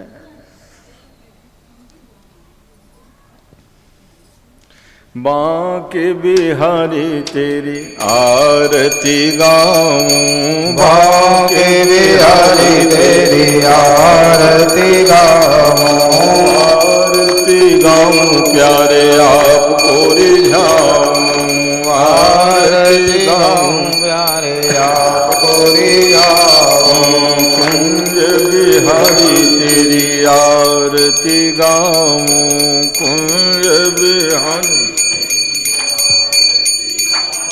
मोर मुकुट प्यारे शीश पे सोहे, मोर मुकुट प्यारे शीश पे सोहे, प्यारी बंशी मेरो मन मोहे, प्यारी बंशी मेरो मन मोहे, देखी छवि बलिहारी मैं जाऊं, देख छवि बलिहारी मैं जाऊं, बांके बिहारी तेरी आरती गाऊं, बांके बिहारी तेरी आरती गाऊं, चरणों से निकली है गंगा प्यारी, चरणों से निकली है गंगा प्यारी, गंगा प्यारी यमुना प्यारी, गंगा प्यारी यमुना प्यारी, जिसने सारी दुनिया तारी, जिसने सारी दुनिया तारी, उन चरणों के दर्शन पाऊं, उन चरणों के दर्शन पाऊं, बांके बिहारी तेरी आरती गाऊं, बांके बिहारी तेरी आरती गाऊं, आरती गाऊं प्यारे आपको रिझाऊं, आरती गाऊं प्यारे आपको रिझाऊं, हे गिरधर तेरी आरती गाऊं, हे गिरधर तेरी आरती गाऊं, दास अनाथ के नाथ आप हो, दास अनाथ के नाथ आप हो सुख दुख जीवन प्यारे साथ आप हो, सुख दुख जीवन प्यारे साथ आप हो प्रभु चरणों में बलि बलि जाऊं, प्रभु चरणों में बलि बलि जाऊं, श्याम सुंदर तेरी आरती गाऊं, श्याम सुंदर तेरी आरती गाऊं, आरती गाऊं प्यारे आपको रिझाऊं, आरती गाऊं प्यारे आपको रिझाऊं, हे नटवर तेरी आरती गाऊं, हे नटवर तेरी आरती गाऊं, कर्पूर गौरम करुणावतारम संसार सारम भुजगेन्द्रहारम सदा वसंतम हृदयारविंदे भवं भवानी सहितं नमामि, भवं भवानी सहितं नमामि। दीप नीराजनम कर्पूर नीराजनम प्रदक्षिणांजलिन शीतलीकरणम आत्माभिवंदनं च। भोग लगाइए भगवान को। नाभ्यायाशीलंतरिक्षकं शिष्णोर्देवहुस्समवर्ततपद्भ्यां भूमिर्दिशः श्रोत्रादथा लोकान् कल्पयन्। त्वमेव माता च पिता त्वमेव, त्वमेव बन्धुश्च सखा त्वमेव, त्वमेव विद्या द्रविणं त्वमेव, त्वमेव सर्वं मम देव। गोविंद मेरी यह प्रार्थना है, भूलो न मैं नाम कभी तुम्हारा।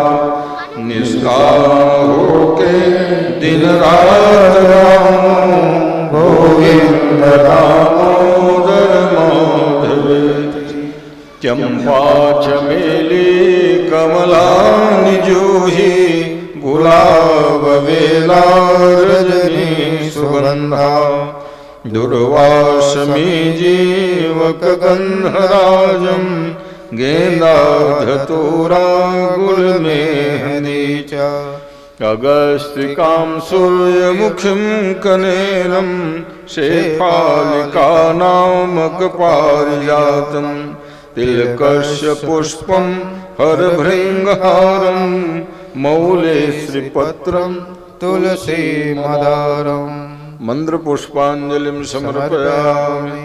बोलो वृंदावन बिहारी लाल की जय। शंकर भगवान की जय। जगदम्बे भवानी की जय। शीतला महारानी की जय। राधा कृष्ण भगवान की जय। बजरंग बली की जय। गढ़भेड़ा बाबा की जय। सनातन धर्म की जय। धर्म की जय हो।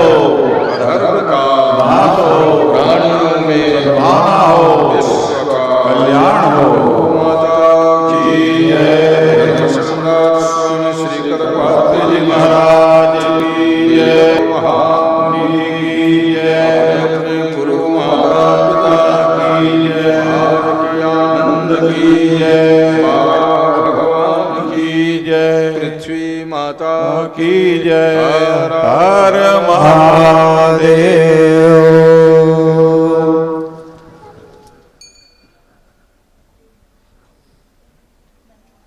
प्रेम से बोलो वृंदावन बिहारी लाल की जय। अभी आपने परम पूज्य गुरुदेव व्यासपीठाधीश्वर के मुखारविंद से परम पिता परमेश्वर की अमृतमयी वाणी का आनंद लिए हैं। कल ठीक 11 बजे पुनः आप सभी और जितने भी माताएं बहनें आई हैं, जितने भी भाई लोग आए हैं, कल सुबह 11 बजे आप सादर आमंत्रित हैं। और जहाँ तक आवाज़ जा रही है, जहाँ तक मुझे जानकारी है कि आदरणीय श्री सिन्हा जी का निमंत्रण कार्ड ग्राम के हर एक घर में पहुंचा हुआ है।